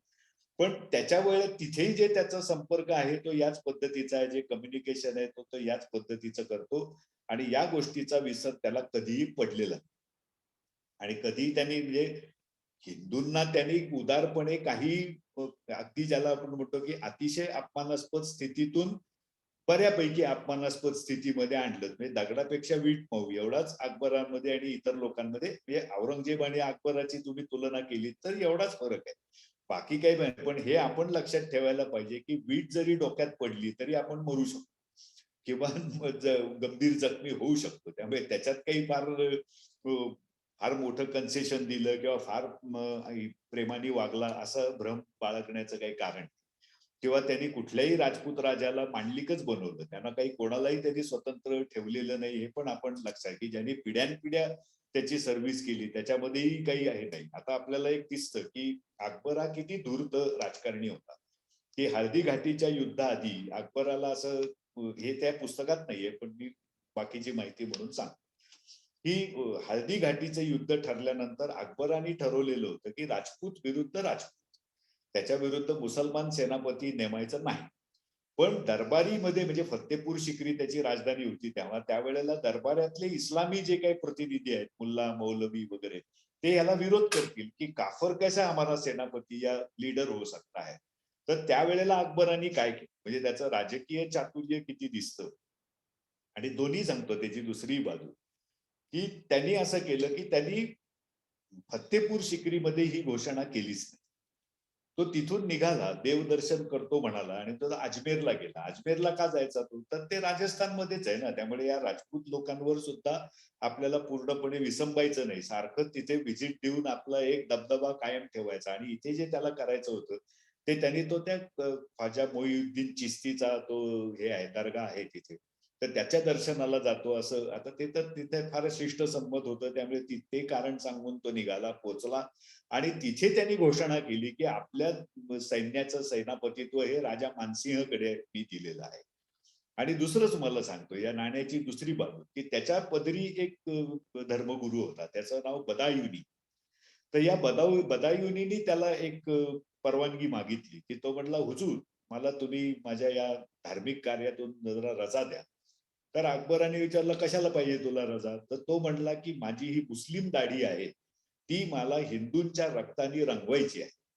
तर अकबराला ते खूप आवडलं आणि त्यांनी जेवढ्या हाताला लागल्या तेवढ्या सुवर्ण मोहरा त्याला दिल्या. आणि नंतरचंही सांगतो तुम्हाला की हा बदायुनी या हल्दी घाटाच्या युद्धामध्ये प्रत्यक्षात लढाईमध्ये होता. हा अकबराच्याही जवळचा होता, त्यांनी पुढे काही अकबराच्याही बाबतीमध्ये लिखाण वगैरेही केलेले, धर्मगुरू म्हणूनही त्याचं स्थान होतं आणि तो लढवय्या पण होता. पण त्यांनी काय पद्धतीने लढाई केली हे बघा, की ज्या वेळेला मानसिंगाच्या स्वारीमध्ये तो गेला आणि प्रत्यक्ष ज्या वेळेला लढाई सुरू झाली की राणा प्रताप विरुद्ध मुघल किंवा राजा मानसिंग, तर ती लढाई सुरू झाल्यानंतर दोन्हीकडे आपल्याला दिसतं की दोन्हीकडे राजपूत होते, म्हणजे महाराणा प्रतापच्याही बाजूला आहेत आणि मानसिंहाच्याही बाजूला आहेत. तर त्याच्यामध्ये या बदायुनीनी असं विचारलं की काय करायचं, तो म्हटला मला राजपुतांना मारायचंय, टिपून मारायचंय. तर त्यांनी ते आपल्या बरोबर एक त्याचा सरदार होता या मानसिंहाच्या याच्यामधला, त्याला त्यांनी विचारलं की अरे आपले राजपूत आणि पलीकडचे राजपूत हे ओळखायचं कसं. तर त्याला त्या यांनी उत्तर दिलेलं आहे, मग त्याच्या बरोबरचं आता मला नाव आठवत नाही, पण त्या सरदारांनी त्याला म्हटलं, भाई क्या फर्क पड़ता है, आखिर काफर तो है, यहाँ का मरे या वहां का मरे, आपको क्या फरक पडने वाला है. तो बदायुनी म्हणला हा ये सही आहे. आणि मग त्यांनी जी काही तिरंदाजी सुरू केली की जो त्याला राजपूत दिसायचा किंवा हिंदू दिसायचा त्याला त्यांनी टिपून मारण्याचा उद्योग केला. आता बरेच लोक मारले त्यांनी, पण हे आपल्याला दिसतं की अकबराच्या कौतुकाने जो माणूस गेलेला आहे तो काय प्रकारचा धंदा करतो, तो काय प्रकारची दृष्टी बाळगतो, स्वतःच्या सैन्यातल्या राजपुतांची सुद्धा तो प्राणाची तमा बाळगत नाही. म्हणजे आपल्याला एकूण एक राजवटीचं स्वरूप काय आहे आणि अकबराचा सुद्धा प्रभाव कितपत पडलेला आहे लोकांवरती. आणि त्या म्हणजे प्रभाव का नाही पडला, तर तिथे मुघल बादशहाला कोणी चॅलेंज करण्याचा काही विषयच नव्हता. पण तरी सुद्धा लोक या मोठ्या प्रमाणामध्ये कत्तली करत होते. नागरकोटच्या मंदिरामध्येही या मुसलमानांनी मोठ्या प्रमाणात कत्तली केल्या. गायी कापल्या आणि 200 गायी कापून त्यांचं रक्त त्यांनी त्या सगळ्या मंदिरामध्ये टाकलं आणि त्यांनी एक रंगपंचमी तिथे एक प्रकारे खेळले. हे सगळं अकबराच्या कारकिर्दीमध्ये घडलंय आणि असं काम करणाऱ्या लोकांना त्यांनी काही शिक्षा केली. म्हणजे या बदायूंनी तर सांगूनच निघाला की काफरांच्या रक्ताने मला ते करायचंय वगैरे. आणि बाकीच्याही बाबतीमध्ये जे दिसतं की राजकीय धूर्तता किंवा एक प्रकारे म्हणजे इथे आपल्याकडे असाही प्रचार केला जातो की मुसलमानांमध्ये अजिबात काही फरक मानला जात नाही, जातीभेद नाही, काही नाही. आता जे काही एकूण वाचलेलं आहे त्याच्यामध्ये की त्यांच्यात 72 पंथ आहे, 72. आणि त्याच्यामध्ये सुन्नी आणि शिया हे सगळ्यात मोठे आहेत. बाकी पुष्कळ आहेत, अहले हदीस आहेत आणि अमुक तमुक हे दाऊदी बोहरा वगैरे आहेत. पण सुन्नी आणि शियामध्ये स्वतः अकबर काय करायचा हे आपल्याला दिसतं की त्याच्या अमीर खुसरोच्या कबरी शेजारी दुसऱ्याच एका शिया मौलानाची पण कबर होती. तर अकबराने ती खणून बाहेर काढायला लागली आणि तो म्हणला नाही नाही ते सुन्नी याच्या बरोबर शियाचं कसं काय असू शकतं. म्हणजे मुसलमान सारा एक हे सुद्धा काही आपल्याला सत्य नाही हे याच्यामध्ये लक्षात येतं. म्हणजे इतकं स्वतःच्या लोकांबाबत सोयीचं धोरण ठेवणारा किंवा हिंदूंच्या बाबतीत फार त्यांनी मिळून मिसळून काम केलं असं आपल्याला सांगितलं जातं. परंतु त्याच्यामधलंही एक प्रकारे ही नाण्याची दुसरी बाजू ही आपण बघायला पाहिजे. अर्थात आपल्या लोकांच्या चुका ह्या जास्त महत्वाच्या आहेत. तुम्ही फसायला तयार असल्यावर कोणी तुम्हाला फसतं. तुम्ही अन्याय सहन करणार असाल तर कोणी तुमच्यावर अन्याय करेल हेही आपल्याला लक्षात घ्यायला पाहिजे. कोणाचा द्वेष करण्याचं कारण नाही. मी काही तुम्हाला कोणाच्या विरुद्ध उभं करायला इथे सांगत नाही. हे पुस्तकही सांगणार नाही. पण सत्य परिस्थिती आपण जाणून घेतली पाहिजे आणि त्याच्यानुसार आपल्याला आपलं काही जो इतिहासाचं भान जे आहे ते आपल्याला ठेवलं पाहिजे. तेवढंच मी सांगतो. परत हे आहे की कुठल्याही धर्माचं तत्वज्ञान, कुठलेही धर्मगुरू, कुठल्याही राजवटी किंवा व्यक्ती यांच्याविषयी काही आपल्याला वैयक्तिक आकस नाही किंवा तो आकस निर्माण व्हावा हा काही कोणाचा हेतू असेल असं आपल्याला म्हणायचं नाही. पण आपल्या इतिहासाबाबत आपण शहाणं होणं ही अतिशय आपली गरज आहे. आणि पुन्हा मी सांगतो की हे का सांगतो तेही आहे की जसं पूर्वीच्या काळी आपली सुवर्णभूमी होती भारत म्हणजे सोने की चिडिया. मधल्या काळात आपण बरचसं सोनं गमावलं हेही सत्य आहे. ते आपल्या बावळटपणामुळे जास्त गेलं हेही आपण समजून घ्यायला पाहिजे. पण आपण आता परत एक इमर्जिंग पॉवर म्हणून आहे. सुपर पॉवर वगैरे आपण नाही आहोत. पण इमर्जिंग पॉवर आहोत. आपल्याकडे परत आता काही ना काहीतरी ज्याला आपण म्हणतो की व्यापार, पैसे निर्माण करणं याच्यामध्ये धनसंपत्ती हे आपण आता गोळा करतो आहोत आणि आपली ताकद आणि आपली समृद्धी दिवसेंदिवस वाढते आहे. बाकीचं तुम्ही गरिबी, उच्च नीचता, जातीभेद हे थोडंसं बाजूला ठेवा. आपण आर्थिक याच्यापुरतं बोलतो. तर म्हणजे मुद्दा काय आहे की बाकीचे मुद्दे महत्वाचे नाही असं नाही मला म्हणायचं. पण याच्यामध्ये आपण परत सोने की चिडिया होण्याकडे वाटचाल करत असल्यामुळे या फार जुन्या गोष्टी आहेत. त्याच्याकडे काय करायचंय आपल्याला? जाऊ दे पुराणातली वांगी पुराणात. इतकं कॅज्युअली आपण बघून चालणार नाही. या सगळ्या गोष्टींचा आपल्याला आढावा घेतला पाहिजे. माहिती तरी निदान घेतली पाहिजे. मत कोणाला काय बनवायचं हा ज्याचा त्याचा प्रश्न आहे. मी मुळीच कोणाचं मत बनवायला धडपड करत नाहीये. पण माहिती देण्याची माझी खटपट आहे. ती तुम्ही माहिती ऐकून घ्या. आणि आता ती तपासूनही घ्या. मी म्हणत नाही की मी म्हणतो तेच योग्य आहे किंवा अमुक म्हणतो तेच अयोग्य आहे. असं काही नाही. पण आपण शहाणं व्हायला पाहिजे, चिकित्सक व्हायला पाहिजे आणि जगामध्ये शेवटी आज या सगळ्या हे नॉलेज बेस्ड जगामध्ये आपली ज्ञानाची भूक वाढवा असं मला त्याच्यामध्ये द्यायचंय आणि अशी अनेक अनेक पुस्तकं आपण वाचणं आणि त्याच्यामुळेच ती ज्ञानाची भूक भूक ज्ञान मिळेल आपल्याला आणि ज्ञान आपल्याला तारणार आहे. बाकी गोष्टी काही तेवढ्या प्रभावी नसतात. आणि आता जे इन्फॉर्मेशन टेक्नॉलॉजीचं युग आहे, माहितीचं युग आहे, ज्ञानाचं ते युग कायमच असतं. कारण ज्ञानाला पर्यायच नाही. असं सगळ्या मार्गाने तुम्ही ज्ञान मिळवा. मी सांगितलेलं सुद्धा तुम्ही पारखून घ्या. हेच माझं एवढं त्याच्यामध्ये सांगणं आहे आणि परत सोने की चिडिया होण्यासाठी ज्या वेळेला आपण निघतो, त्यावेळेला आपण एक लक्षात घ्या, की हे पूर्वीचे धोके आपल्याला परत होऊ शकतात. त्याचं स्वरूप बदलेल, त्याचा प्रकार बदलेल. पण आपण सावध नसलो, तर परत आपण सोनं निर्माण करायचं आणि ते कोणीतरी आयत्या वेळेला येऊन डोंकावल्यासारखं किंवा ते जी माकड मेव्याची गोष्ट आहे, की माकड आणि बोका. तर तसा कोणीतरी बोका येऊन आपल्याला लुटून नेऊ नये. आपल्या तोंडचा घास पळवला जाऊ नये, याच्यासाठी आपण सावध राहण्याची गरज आहे. एवढंच मला सांगायचंय. मी आता थांबतो. पहिल्यांदा थोड्या तांत्रिक विलंबामुळे आपल्याला उशीर झाला. पण तरी आपण काही प्रश्न घेऊ. कदाचित पूर्ण वेळ आपल्याला मिळेल की नाही मला माहित नाही, ते आपलं स्वाती मॅडम वरती अवलंबून आहे. पण तोपर्यंत आपण निश्चितपणे प्रश्न घेऊया. तुम्ही मोकळेपणाने विचारा, आक्षेप सुद्धा घ्या, काही हरकत नाहीये. वादे वादे जायते तत्वबोधा, तसं असतंच.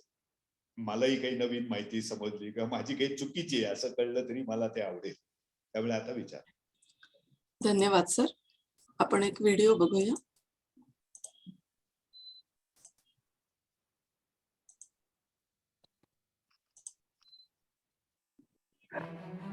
उच्च वर्णीय म्हणजे परदेशी युरेशियन, भारताचे मूळ निवासी फक्त बहुजन, हे शिकवणारा आर्यांच्या आक्रमणाचा फुटपाडा सिद्धांत खरा का खोटा?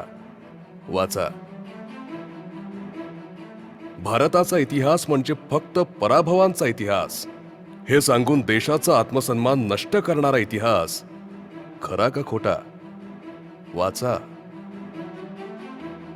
हजार वर्ष झालेले अत्याचार आणि कत्तली झाल्याच नाहीत म्हणून नाकारून टाकणारा इतिहास खरा का खोटा? वाचा.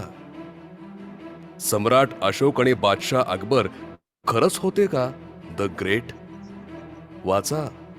हिंदू धर्मातल्या काही जुनाट रूढींचं अतिरेकी चित्रण कोणी आणि कशासाठी केलं? वाचा. सुफी, मानवतावादी संत का हिंसक धर्मांध? वाचा. चरखा चालवून सूत नक्की मिळतं पण स्वातंत्र्य? वाचा.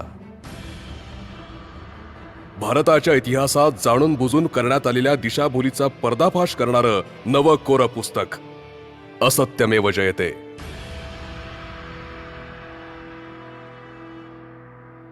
प्रकाशन पूर्व सवलतीत आजच नोंदणी करा.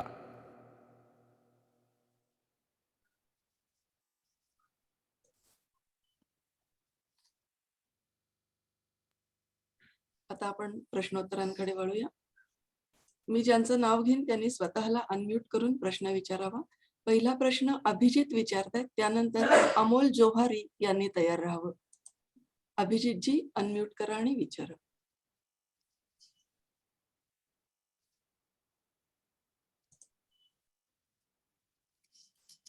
मला वाटतं अभिजितजींशी संपर्क होत नाहीये. अमोल जोहारी, आपण प्रश्न विचारावा. धन्यवाद मॅडम. नमस्कार सर, आपण फार छान माहिती दिली. आवाज येतोय माझा? हो हो, येतो. येते. सर, मला हा प्रश्न आहे की आपल्या हिंदू राजांची जी पिछेहाट झाली ती आपल्या हिंदू या मवाळ भूमिकेमुळे किंवा अग्रेशन हे जे एक संपत चाललंय, जसं जसं आपण हिंदू धर्म शिकत जातो त्या पद्धतीने मवाळ होत जातात, लोक वैराग्याकडे वळत जातात. त्याच्यामुळे डेफिनेटली अग्रेशन हे कुठेतरी कमी होत जातं. आजही तीच भावना आपल्या सर्व हिंदूंमध्ये आहे, अग्रेशन कुठेही नाही. मग हे जर आपल्याला तोडायचं असेल, अग्रेशन आणायचं असेल तर नेमकं काय केलं पाहिजे? नाही, एक लक्षात घ्या की अग्रेशन हा माझा म्हणजे उद्देश नाहीये. तुम्ही अग्रेसिव्ह व्हावं हा उद्देश नाहीये. तुम्ही सावध व्हावं, तुम्ही ज्ञानवंत व्हावं हा उद्देश आहे. म्हणजे आपण जो काही विषय असेल तो म्हणजे याच्यात एक समजून घेण्याची आपल्याला गरज आहे की अग्रेसिव्हनेस पेक्षा सुद्धा जो काही एक पॉलिटिकल विजडमचा भाग असतो आणि ज्ञानाची भूक असायला लागते. म्हणजे हिंदू लोकांनी मार खाल्ला का मार खाल्ला? तर त्यांनी कधी नवीन टेक्निक शिकायचा प्रयत्न केला नाही आणि पूर्वीच्या चुकांपासून ते कधी काही शिकले नाही. म्हणजे इतरांना दोष देण्याच्या अगोदर आपण नेहमी म्हणतो की इतरांकडे आपण 2 बोटं केली तर 3 बोटं स्वतःकडे असतात, हे आपण शिकून. आणि ज्ञानाची भूक नसणं, ज्ञानाच्या कक्षा मर्यादित करणं, हे हिंदूंना प्रामुख्याने नडलेलं आहे. की ज्या वेळेला असं आपल्याला दिसतं की जेव्हा माहिती घेऊन किंवा ज्ञानाची भूक ठेवून ज्या राजांनी तंत्र बदलली, अगदी बरीच नावं आपल्याला सांगता येतात. त्याच्यामध्ये शिवाजी महाराज हे फार मोठं नाव आहे की त्यांनी कायम परिस्थितीनुसार स्वतःचं धोरण बदललं. म्हणजे आता अगदी हे राजपूत किंवा यांच्या शौर्याबद्दल आदर बाळगूनही दिसतं की प्रामुख्याने पहिले त्यांचेच जे काही वारस होते, म्हणजे पूर्वज होते, वारस नाही पूर्वज होते, की बाप्पा रावळ वगैरे यांच्या बाबत आपण ऐकतो की त्यांनी अग्रेसिव्हली बाहेर जाऊन सुद्धा या मुसलमानांना हाकलून दिलं. म्हणजे मोहम्मद बिन कासिमच्या नंतर त्यांनी हाकलून दिलं. आपल्याला असंही सांगितलं जातं इतिहासात की पुढे अरबस्थानातल्या काही गडबडींमुळे 200-300 वर्ष म्हणजे पुढे गझनीचा मोहम्मद येईपर्यंत कोणी हे इकडे आले नाहीत. का आले नाहीत? तर राजपूत राजांचा पराक्रम म्हणून ते येऊ शकले नाहीत. नाहीतर प्रयत्न चालूच होते त्यांचे. परंतु इथे बाप्पा रावळ, आता बघा ना की रावळपिंडी म्हणजे राजपुतान्यामधून आज रावळपिंडी कुठे आहे? तर इस्लामाबाद किंवा तक्षशिला हे अगदी पाकिस्तानच्याही उत्तर पश्चिम टोकावरती आहे. तिथे रावळपिंडी म्हणजे बाप्पा रावळनी स्थापन केलेली पिंडी किंवा त्या गावामध्ये त्यांनी जाऊन आपलं ठाणं घातलं, हा त्याचा अर्थ आहे. आजही ते तुम्हाला नकाशामध्ये दिसतं. आता ते मोर पॉप्युलर इस्लामाबाद म्हणून आहे. पण इथपर्यंत ज्या वेळेला तुम्हाला तयारी लोकांनी दर्शवली, त्यावेळेला मधल्या 711 नंतर 1000 पर्यंत तुम्हाला फारसं आक्रमण दिसत नाही. हे आपल्याकडे लोकांनी केलेलं आहे. पण पुढे राजपूत राजांनी चूक काय केली, तर त्यांनी म्हणजे युद्धनीतीमध्ये 2 प्रकार असतात. एक तर attack is the best defence आणि defence is the best attack. या दोन्ही यांनी लढाया लढल्या जातात. आता परिस्थितीनुसार त्याची निवड करायची असते. एकच एक आपल्याला, पण पहिलं attack is the best defence राजपूतांनी कमी केलं किंवा बंद केलं. त्यामुळे नंतरचे जे होते सगळे त्यांना defence is the best attack त्यांनी केलं. आणि हे शिवाजी महाराजांनी बदललं. त्यांनी परत attack is the best defence केलं. त्यामुळे त्यांचे विजय तुम्हाला खूप मोठ्या प्रमाणामध्ये उठून दिसतात. तेच त्यांच्या अगोदर विजयनगरच्या सम्राटांनी केलं. त्याच्यातूनही तुम्हाला दिसतं की त्यांनी आपली 200-250 वर्ष आपल्या राजवटी चालवल्या आणि मोठ्या प्रमाणामध्ये यश मिळालं. हे जसं तुम्ही तुमच्याच चुकांचा अभ्यास केला तरच हे सापडतं. म्हणजे दुसरा तुम्हाला येऊन सांगणारच नाही. जसं इस्लामी राजवटींनी, विशेषतः तुर्की जे आक्रमक होते, त्यांनी तुलुगमे नावाची पद्धत आणली.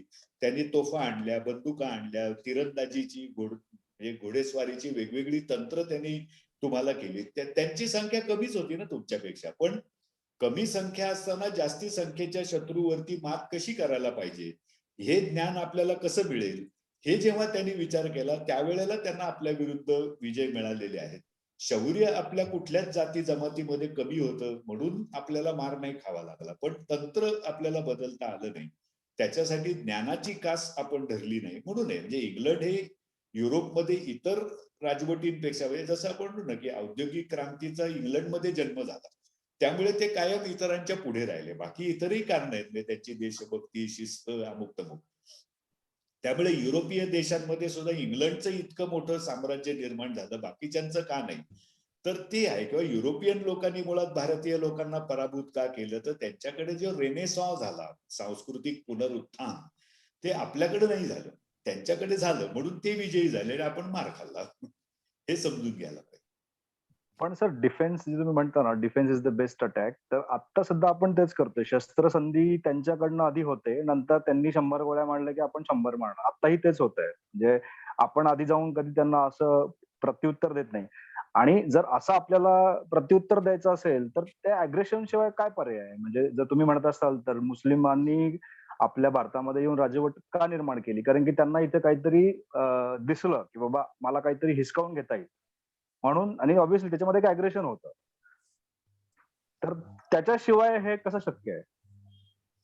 नाही, त्याच्याशिवाय हे शक्य नाही वगैरे बरोबरच आहे. परंतु काय असतं की बाकीच्या गोष्टींचाही आपल्याला विचार करावा लागतो की म्हणजे हे समाजाच्या पातळीवरच आहे. वैयक्तिकरित्या तुम्हाला मला काहीतरी वाटेल, आपली संमती होईल, परंतु हा काही आपल्या दोघांचा विषय नाहीये.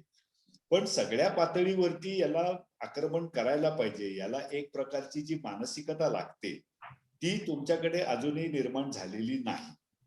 हा त्याच्यातला म्हणजे क्रक्स ऑफ द सिच्युएशन तो आहे की परत onus always comes to us. लोकांना नावं ठेवून काही फार फरक पडणार नाही, पण आपल्याला आपली जी सुधारणा करायला पाहिजे, ज्या वेळेला समाजाला वाटेल की अरे आपण बाहेर जाऊन सुद्धा काहीतरी मिळवलं पाहिजे. आणि आता काही प्रमाणात आपण ते केले. जसं कुठेही असतं की प्रत्येक वेळेला युद्ध करायला पाहिजे असं गरज नसते. युद्ध ही व्यापारी युद्ध सुद्धा होतात की जसं आपण काही प्रमाणामध्ये ते अग्रेशन ठेवलेलं आहे की सॉफ्टवेअर याच्यामध्ये आपण अग्रेसिव्ह आहोत आणि आज आपलाच सगळ्यामध्ये दबदबा आहे आणि ते ठेवावं लागतं. आता आपण सुद्धा करतोय, म्हणजे we are in the process of making. असं काही फार प्रॉब्लेम आहेत आणि ते होणारच नाही असं नाही. आता ती सुरुवात होतीये. पण कसं आहे की आपला 140 कोटींचा देश आहे, प्रचंड विविधता आहे, तिथे 6 मोठे धर्म आहेत, 26 भाषा आहेत मोठ्या, आणि बाकी शेकडो बोली भाषा वगैरे वगैरे. त्यामुळे त्याच्यातलं ऐक्य निर्माण होणं आणि मुळात या ऐक्याची गरज आहे हे पटणं, त्याच्याशिवाय राज्यकर्ते फार काही करू शकणार नाही. म्हणजे हे कुठेतरी कसं आहे की आपल्यापासून सुरुवात होणारी गोष्ट आहे. राज्यकर्त्यांची काही जबाबदारी निश्चितच असते. ते राज्यकर्ते काही प्रमाणामध्ये पार पाडतायत सुद्धा. ते आपणही कोणाला असं ब्लॅटंटली किंवा 100% दोष-बीष देऊ शकत नाही. पण सुरुवात आपल्या घरापासून, आपल्या विचारांपासून व्हायला पाहिजे. तर तो संक्रमण होईल. त्याला आपण किती किंमत देतो, लढणाऱ्या सैनिकांचा मान आपण किती राखतो, त्यांच्या जे काही म्हणजे शहीद होणं हा पुन्हा चुकीचा आहे. ज्यांना हुतात्मा, ज्यांचं बलिदान होतं, त्यांच्या कुटुंबाकडे तरी आपण बघतो का? तर बहुतेक वेळेला नाही बघत. आपण ते म्हणतो की नाही, ते सरकारचं काम आहे, ते संरक्षण खात्याचं काम. आपण जाऊन त्यांना दिलासा देतो का? तर नाही देत. एखादा अगदीच परिचयाचा असेल तर आपण देतो, पण बाकी देत नाही. त्यामुळे ही जाणीव तुमच्यामध्ये कमी आहे. ती ती पहिले वाढवायला लागा. मग तुम्हाला जे वाटतं ना, ते आपोआपच राज्यकर्त्यांमध्ये सुद्धा येतं. म्हणजे जसं तिकडच्या लोकांना वाटलं म्हणून ईस्ट इंडिया कंपनी स्थापन झाली. मग त्याला राज्यकर्त्यांनी मदत केली आणि मग तुम्हाला असं दिसतं की अल्टिमेटली ते एक व्यापारी युद्धामध्ये तुम्हाला हरवायला इकडे आले. त्यामुळे हा it is the other way round. हे सगळ्यातल्या बाबतीमध्ये तसं आहे. मग ते तंत्रज्ञान आहे, नवीन तंत्रज्ञान आहे किंवा इतर विषयातली माहिती आहे.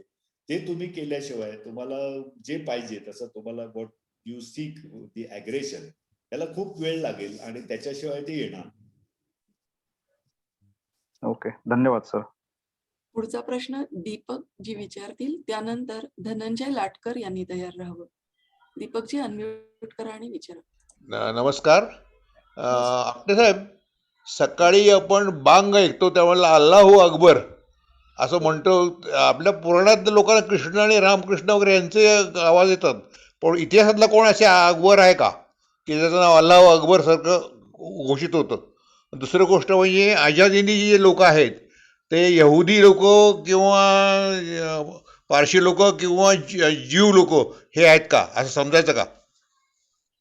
हा, म्हणजे यहुदी म्हणजे ज्यूज, पारशी वेगळे. पारशी म्हणजे आता आपण त्यांना पारशी म्हणतो, पण खरे ते झोरॉस्ट्रियन, झरथुष्ट्र यांनी हा जो काही धर्म स्थापन केला त्याचे म्हणजे अग्निपूजक थोडक्यात. पण ते पारशी आपण नाव पाडलेले समजुतीला ते वापरायला हरकत नाही, पण ते आर दी झोरॉस्ट्रियन्स. हे दोन आहेत, इराणी पण असतात आणि पारशी पण असतात. त्यांच्यातलं काही नामसाधर्म्य म्हणजे जहांगीर हे दोन्हीकडे कॉमन नाव आहे, त्यामुळे काही वेळेला आपला गोंधळ होतो. पण ते बाकी बहुसंख्य तिथे आता काय पारशी तिथं कोणी फारसे राहिलेलेच नाहीये. त्यांना आकलून दिलं सगळ्यांना, केव्हाच पळून आले ते इकडे. त्यांना बिचाऱ्यांना देश सोडावा लागला. परंतु आता तिथे पूर्ण इस्लामी डॉमिनेशन आहे आणि त्यांना आपण जे मग इराणी वगैरे म्हणतो ते शिया, प्रामुख्याने शिया बहुल इराण आहे. अकबराला त्यांनी अल्ला म्हणलंय, तसं आपल्या कुठल्या राजाला अल्ला म्हणलंय कोणी कधी किंवा देव म्हणलंय का? नाही नाही, आपल्याकडे तसं नाही अल्लाहू म्हणलं. अकबर म्हणतात ना. हा, ते कसं आहे, तो जरा वेगळा विषय आहे. आणि मशिदीचं तुम्ही म्हणलात तर तिथे ला इला इल्लिल्ला मोहम्मद रसूल इल्लिल्ला असं म्हणलं जातं, सांगितलं जातं, किंवा मदरशांमध्ये त्या प्रकारचं शिक्षण दिलं जातं. आता तो आपला विषय नाहीये किंवा मी त्यातला काही फार जाणकार आहे असं नाहीये, पण आपल्याकडे काही कोणाला देव बिव बनवण्याचं काही हे नाही झालेलं. म्हणजे अवतार बिवतार आपल्याकडे कल्पना आहेत, पण कुठल्या राजाला देव मानलेलं नाहीये. हा, त्यांच्या अवतार नावात हे आता राजकीय त्यांचं देव पूजा हे आहे, नाही आहेत. त्यांच्या नावात आहे म्हणजे देव, अमुक देव तमुक देव, पण आपण त्यांना देवाचं रूप नाही दिलं. साधारणपणे देवाचे सेवक अशाच प्रकारची भूमिका ही राहिली. हॅलो. दीपकजी हॅलो. पुढचा प्रश्न विचारा, त्यानंतर अंजली यांनी तयार राहावं. हॅलो सर, हा, हॅलो. आवाज येत आहे? काय? हॅलो. हा, मी दीपक गडगे बोलतोय. हो बोला ना. हा, शिवाजी महाराजांनी हो. नेताजी पालकरांना पुन्हा हिंदू धर्मात घेतलं, त्यांनी मुस्लिम धर्म स्वीकारला होता. तर हो. असा प्रयत्न भारतामध्ये अन्यत्र कुठे कुठल्या हिंदू राजांनी केला होता का, असा माझा प्रश्न आहे. हा, जेवढं शिवाजी महाराजांनी केलं तेवढं खरं तर असं फार मोठी उदाहरणं नाही सापडत, की मोठ्या प्रमाणावर ते त्यांनी केलं अशी उदाहरणं कमी दिसतात. ठळक उदाहरणं कमी दिसतात, किरकोळ किरकोळ याच्यावर. म्हणजे छोट्या वैयक्तिक पातळीवर केलं असेल तर कदाचित आपल्याला माहिती नसेल किंवा मला माहिती नसेल, पण धोरण म्हणून जे केलं ते शिवाजी महाराजांनी केलं. आर्य समाजाने खूप नंतरच्या काळात केलं, पण ते काही सत्ताधीश नव्हते. Okay okay, thank you sir. शेवटचा प्रश्न घेऊया. कुलदीपिका केसकर अनम्यूट करा आणि विचारा. हा, मी बोलते.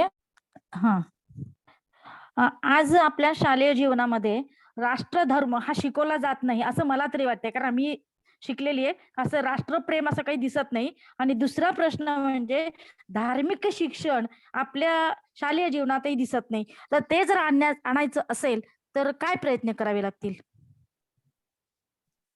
नाही, पहिलं कसं आहे की तुम्ही तुमचा राष्ट्रधर्म काय आहे ते जाणून घ्या.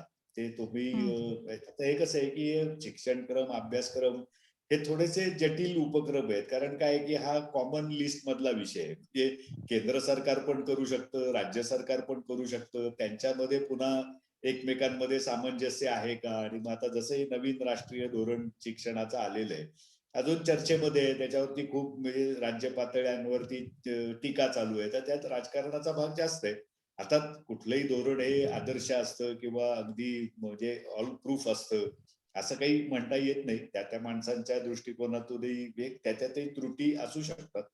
पण धर्माच्या याच्या इतकंच तुम्हाला त्याच्यापेक्षा जास्त महत्वाचं आहे ते राष्ट्रधर्म काय आहे, म्हणजे राजधर्म काय आहे हे जसं सत्ताधाऱ्यांना कळायला पाहिजे तसा राष्ट्रधर्म काय हा नागरिकांना निश्चितच कळायला पाहिजे.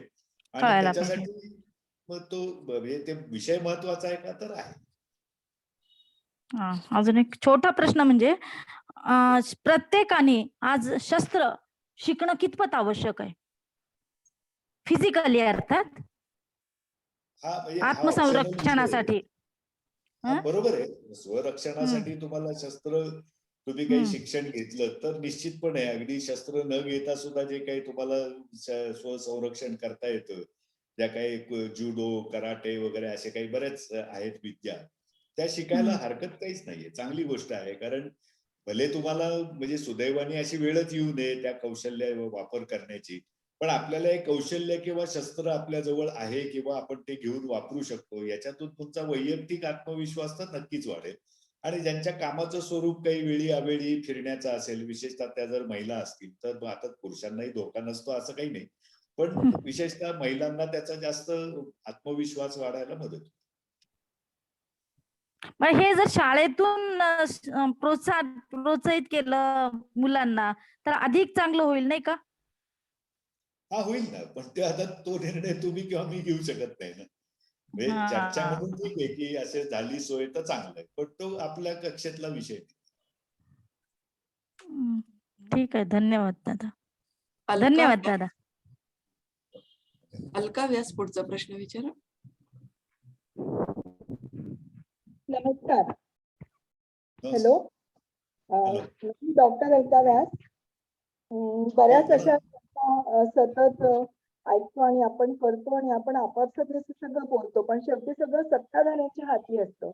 तर माझ्या मनात असा प्रश्न येतो की इतके कोर्सेस निघाले तर तसा गव्हर्नन्सचा कोर्स का नाही वर्ल्ड वाईड होत, की जिथे एक देशासाठी चांगला विचार असताना विरोधकांनी पण त्याला समर्थन करावं आणि ते सत्ता बदलली तरी त्यांनी ते उपक्रम राबवावे. कारण अनेक उपक्रम असे आले आणि ते शेवटी बारगळले, ते पूर्णत्वाला गेले नाही.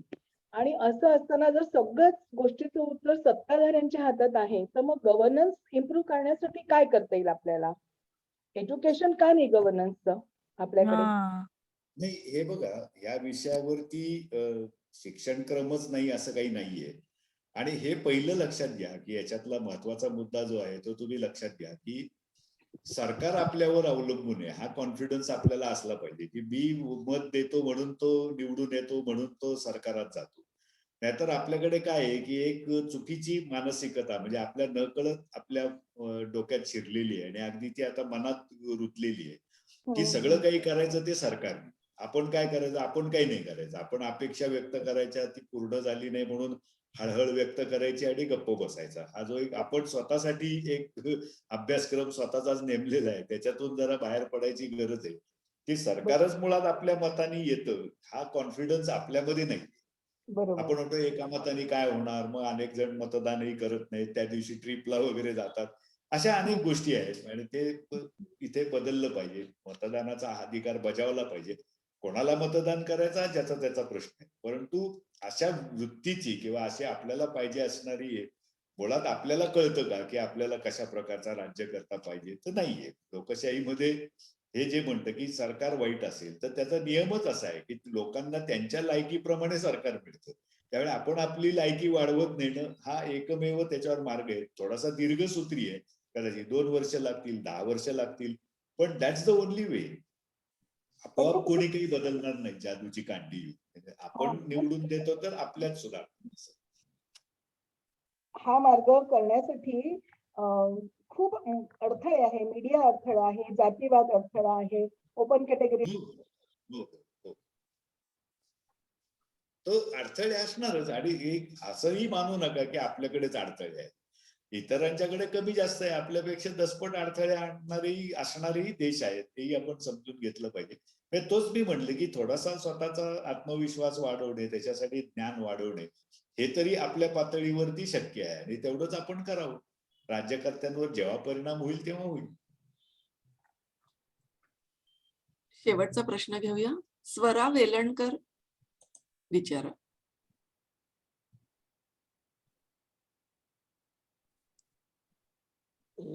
आपण जी माहिती सांगितली तर मी फक्त एवढंच सांगू इच्छितो की अल्लाहो अकबर असं ते म्हणतात. त्या अकबरचा अर्थ आपल्या मराठीत त्याचं भाषांतर केलं तर विजय हे नाव, तसं त्या अकबर हे नाव आहे. अकबर म्हणजे विजयी किंवा विजय. अल्लाह अकबर म्हणजे देव तुमचा विजयी होवो, म्हणजे त्यांचा देव. त्यांचा देव अल्लाह विजयी. त्या अर्थाने ते घोषणा करतात. बाकी काही नाही. बाकीच्या अल्लाह अकबरला अकबरशी काही संबंध नाही. नाहीये. आणि तो म्हणजे जनरली कसं होतं, तो युद्धप्रसंगी द्यायचा नारा आहे किंवा बाकी भांडण मारामाऱ्यांच्या वेळचा तो नारा आहे. तो मशिदीचा नारा नाही. तिथे ला इलाहा इल्लिल्लाह हेच शिकवतं. आपण जे हर हर महादेव म्हणतो त्याचाही अर्थ तसाच असतो. हा, ते विजयी होण्याच्यासाठी हे प्रोत्साहनपर घोषणा हा त्याचा खरा अर्थ आहे किंवा खरं म्हटलं तर तो उद्देश आहे. एक्झॅक्टली. अगदी शेवटचा एकच प्रश्न घेऊया. स्मिता भालमे आपण विचारा. स्मिताताई अनम्यूट करा आणि विचारा.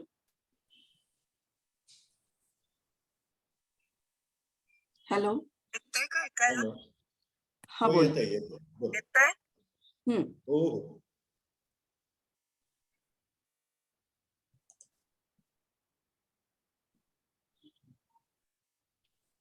हॅलो. हॅलो. काय केलं येतंय? हा बोला बोला. येते, बोला. बोललाच नाही तर नाहीये. हा. नाही, माझ्याकडे आवाज खूप कमी येतोय म्हणून मी विचारलं येतंय का. हा येतोय बोला. हा. अकबर म्हटला की बिरबलची आठवण येते. तर हो. अकबर आणि बिरबलचे रिलेशन कसे होते? कसं आहे, एक मोठा माणूस आणि एक त्याच्याकडे काम करणारा छोटा माणूस, म्हणजे मी हुद्दा किंवा अधिकार या दृष्टीने म्हणतो, हा. त्या दोघांमध्ये होते तसेच होते. म्हणजे अकबराने अनेक काही आपल्याकडच्यासाठी दरबाराच्या मध्ये ते नवरत्न असं म्हणतात त्यांना, तशा प्रकारचे 9 माणसं त्यांनी गोळा केली. त्याच्यामध्ये हिंदूही मोठ्या संख्येने होते किंवा बहुसंख्य हिंदूच होते, हे नक्की आहे. आणि त्यांच्यामध्ये सर्वसाधारणपणे संबंध हे आपण म्हणतो की जास्त खेळीमेळीचे किंवा चांगले अशा प्रकारचे होते. पण जे आपल्याकडे कथांमधनं असं ध्वनित केलं जातं की अगदी बिरबलाला विचारल्याशिवाय अकबर काही करायचं नाही, हे ते, किंवा अनेक ज्या चातुर्य कथा, हुशारीच्या कथा सांगितल्या जातात, याच्यामध्ये 100% काही सत्य नाही हे आपण ओळखून घ्यायचं. आणि काही वेळेला बिरबलांनी सेनापतित्व किंवा नेतृत्व त्यासाठी लढाईचं वगैरे केलेलं आहे. त्यामुळे संबंध चांगले होते, त्याला काही प्रतिष्ठा होती बिरबलाला अकबराच्या दरबारात, एवढं सत्य आहे. पण तो नोकरच होता, म्हणजे जरा बऱ्या मर्जीतला नोकर, एवढंच ते आहे. अच्छा. म्हणजे अकबराने आपल्या हिंदू लोकांच्या बुद्धीचा फायदा घेतला असं म्हणता येईल. अकबराने जमेल त्या प्रत्येकाचा फायदाच करून घेतला. मग त्यात हिंदू मुसलमान असं सुद्धा काही फरक नाहीये. म्हणून मी तुम्हाला काही शिया सुन्नी सांगितलं किंवा बाकीचे दुराणी, इराणी, तुराणी याच्यामधलेही फरक सांगितला. ही वॉज ते व्हेरी मच अन ऑपॉर्च्युनिस्ट. म्हणजे पुन्हा हा त्याचं मी डिस्क्वालिफिकेशन म्हणून नाही म्हणत आहे, पण सत्य आहे ते की प्रत्येक ठिकाणी त्यांनी राजकीय सोय आणि राजकीय स्वार्थच पाहिलेला आहे. त्याच्याच सोयीने त्याला जे काय वाटलं ते त्यांनी केलं, त्या वेळेला जे योग्य दिसलं ते त्यांनी केलं. पण त्याच्यात काही महान तत्वज्ञ वगैरे आणि म्हणजे विश्वकल्याण वगैरे असे काही हेतू नव्हते. त्याचं राज्यकर्ता म्हणून अस्तित्व कायम राहावं, सत्तेवर पकड कायम राहावी, सगळ्या गोष्टी त्याच्या इच्छेनुसार व्हाव्यात, हाच त्यातला मुळातला हेतू आहे. मग बाकी गाझी किंवा काय सगळं हे धर्मप्रसार वगैरे हे सुद्धा त्यांनी त्यांच्या सोयीने केले. मुळातला उद्देश तोच आहे. आणि एकूण म्हणजे त्याच्या बरोबरची माणसं किंवा त्याचं मुसलमानी राजवटीची कार्यपद्धत जर तुम्ही बघितली तर त्याच्यामध्ये इस्लाम हे राजकीय सत्ता मिळवण्याचं एक मोठं साधन आहे. त्याचे तत्वचिकित्सा त्या लोकांनी आपापसात किती केली वी डोंट नो, पण त्यांनी जो उपयोग केलेला आहे तो राजकीय सत्ता मिळणे, ती बळकट करणे, ती वाढवणे याच्यासाठीच ते आहे. आणि ते राज्यकर्त्यांना सुद्धा म्हणजे सहजासहजी आपण मी मगाशी जे उदाहरण सांगितलं की स्वतः बादशाह आहे, पण त्याला फत्तेपूर शिक्रीला घोषणा करता आली का की आपला सेनाप्रमुख हिंदू आहे म्हणून? नाही, त्यांनी अजमेरला जाऊन केली, कारण तेही दडपण त्यांच्यावरती सतत असायचं की बाकीच्या लोकांना मारून टाका, आपलं लवकरात लवकर धर्म वाढवा, अशा प्रकारचं होतं. म्हणजे अकबराची एवढी हौस होती की दीन ए इलाही असाही त्यांनी एक धर्म काढायचा प्रयत्न केला की जो म्हणजे त्याला स्वतःला एक मोठं स्थान देणारा होता, की कदाचित म्हणजे अल्लापेक्षा किंवा मोहम्मदापेक्षा अकबर मोठा होईल की काय, म्हणजे इतपत त्याला तशी अपेक्षा होती. आता ते काही बाकीचे लोक पुरी होऊ देणार नव्हते, का त्यालाही ते प्रत्यक्ष रेटणं शक्य नव्हतं, कारण मग तिथे काही त्याचा इलाज म्हणून त्यांनी पुढे तो विषय सोडून दिला. त्या अबुल फजलनी खटपट केली त्याच्यासाठी, अनेकांची नाराजी ओढवली आणि शेवटी त्या अबुल फजलचा खून झाला. पण अकबराची महत्वाकांक्षा ही म्हणजे देश आणि किंवा धर्म याच्यापेक्षा सुद्धा स्वतःला मोठं करण्याची कुठेतरी असावी मनातल्या मनात. पण राजकीय अपरिहार्यतेमुळे त्याला काही तसं प्रत्यक्षात जमलं नाही. त्यांनी खटपट केली, चर्चा बिर्चा केल्या, सगळ्या धर्मतत्व एकत्र करून काहीतरी एक वेगळं करता येतंय का. पण कुठेतरी त्याला ती जाणीव झाली असणार की अरे हे इस्लामला मान्य होण्यासारखं नाहीये आणि इस्लाम हाच आपला मूलाधार आहे. त्यामुळे त्यांनी पुढे तो विषय सोडून दिला. धन्यवाद सर. आपली वेळ संपत आली. वेळेअभावी आपण 2 प्रश्न नाही घेऊ शकत आहे. पुन्हा भेटूया पुढच्या शुक्रवारी. आपटे सरांचे खूप मनापासून आभार. सर्वच प्रेक्षकांचेही खूप छान प्रतिसादाबद्दल आभार मानते आणि आज या सत्रात इथेच थांबूया. पुढच्या शुक्रवारी पुन्हा भेटूया एका नव्या वक्त्यांसोबत. तोपर्यंत नमस्ते.